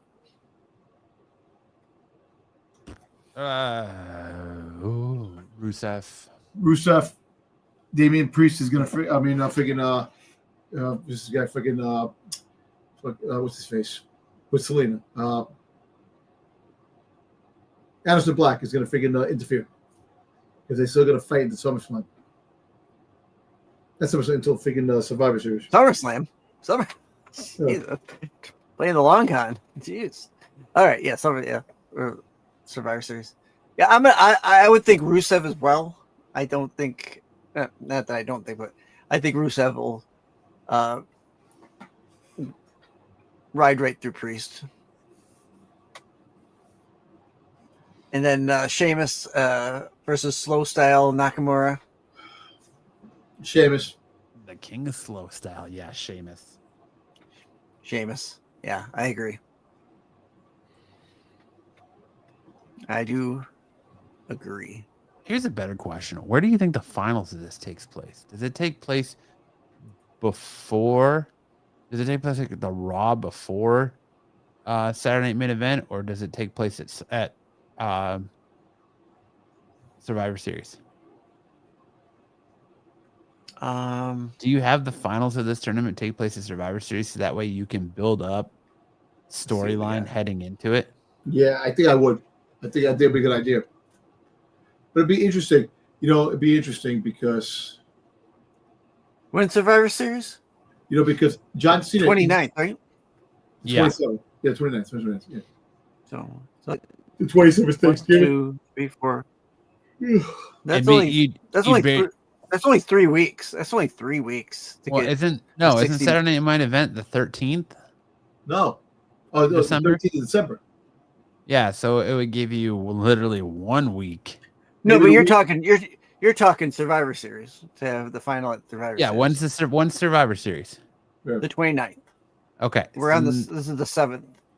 That gives them at least 1 week of confrontation to try and build something up before Cena's final match. Because after Survivor Series, we won't see Cena on TV again until December. Saturday Main Event. Saturday Night's Main Event. Yeah.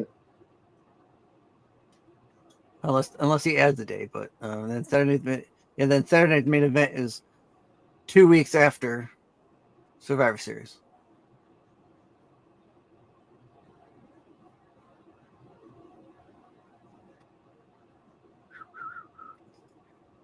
So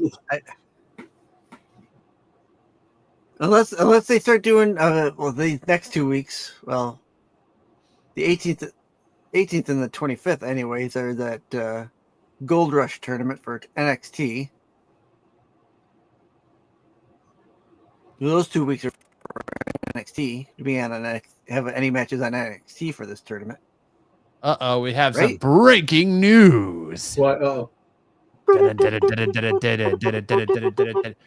Backstage report: 3 potential main roster call-ups happening within weeks. According to a report from Fightful Select, WWE NXT superstars Jordan Grace, JC Jane, and Wendy Chu could be in line for a sink or swim opportunity on the main roster. Why don't I know that name? Why don't I know Wendy Chu? I don't know either. I have never heard of her either. Wendy Chu. Who's Wendy Chu? Bless you. Thank you. Wendy Chu. I've never seen her in. Is she in? Yeah, what the heck? NXT. She's from Evolve. She's in Evolve. That's why. She's in Evolve. Okay, that's why. Yeah, I'm not 100% familiar with all those guys. So she's gonna go up to the main roster from Evolve. That's what they're saying. Those are three names that are in line for potential main roster call-up. They must really be high on her or something. Well, they're saying it's a sink or swim opportunity, so I think they want to see what they've got in her and cut her if.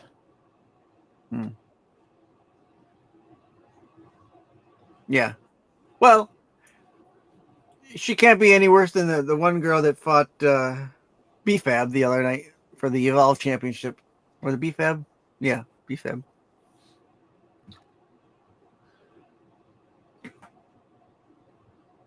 Yeah. That was a sloppy match. That was horrible, actually. But all right. That's your breaking news on potential call-ups. I mean, it makes sense. I mean, we've been talking about call-ups for months now. They've been a slow roll. We've gotten The Cure. We thought that Jordan Grace was going to be showing up earlier, and she still hasn't come up. So, yeah.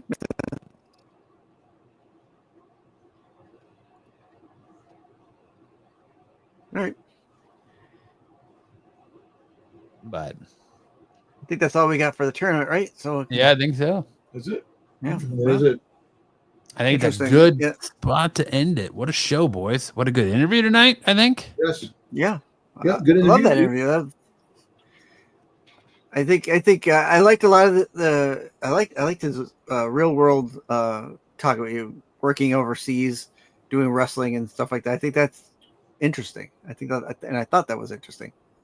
His work trying to pull up this manga wrestling book.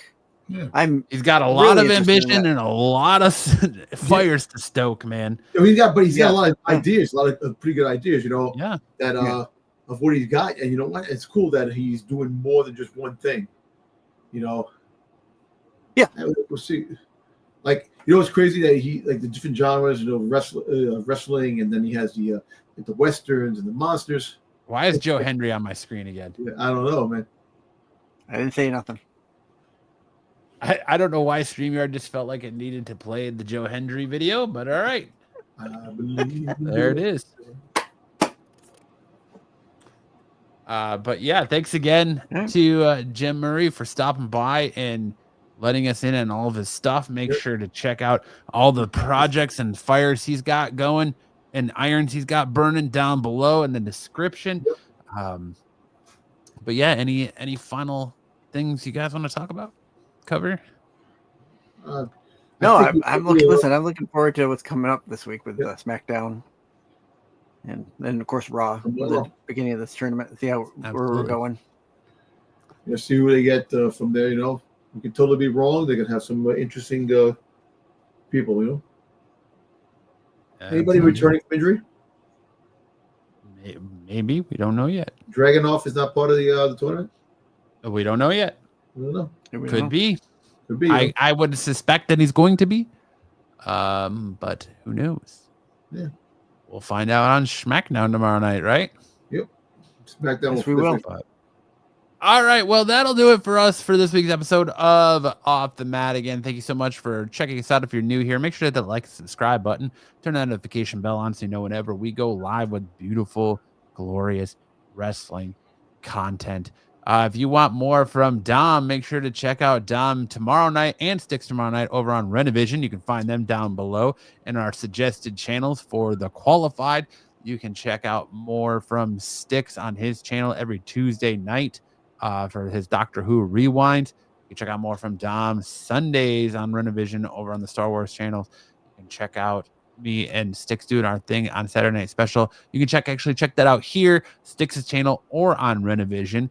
You can find episodes of SNS popping off. And of course, you can always find our beautiful faces right back here next Thursday, where we're going to talk to you about more professional wrestling ego goodness. I'm sorry this was a late one, but the interview with Jim was very good and fascinating. So we didn't want to rush that. Thank you again so much to Jim for stopping by and talking to us. And hopefully we're going to get more wrestlers and more people in the business on the show for interviews and things like that to keep it fresh and keep it going. But on that note, Dom, my man, send us home with some words of wisdom. If you can, if you can, jump in your car and take a nice road trip. They clean the mind, body, and soul, and give you some creative ideas. Look at Jim Murray. He has different things that he's doing, and anything is possible. Creativity, writing, announcing, YouTube, anything you want to do. If you put your mind to it, you can do it. I think that's a solid. That's probably the best words of wisdom you've given us. Yep. On leaving the show. And I got nothing to add. So on that note, good night, everyone. And we'll see you next Thursday with another brand new episode of Off the Mat. In the ring, the lights go down. Roaring crowd, they scream and shout. Chants echo, shaking the ground. Warriors clash, the game is found.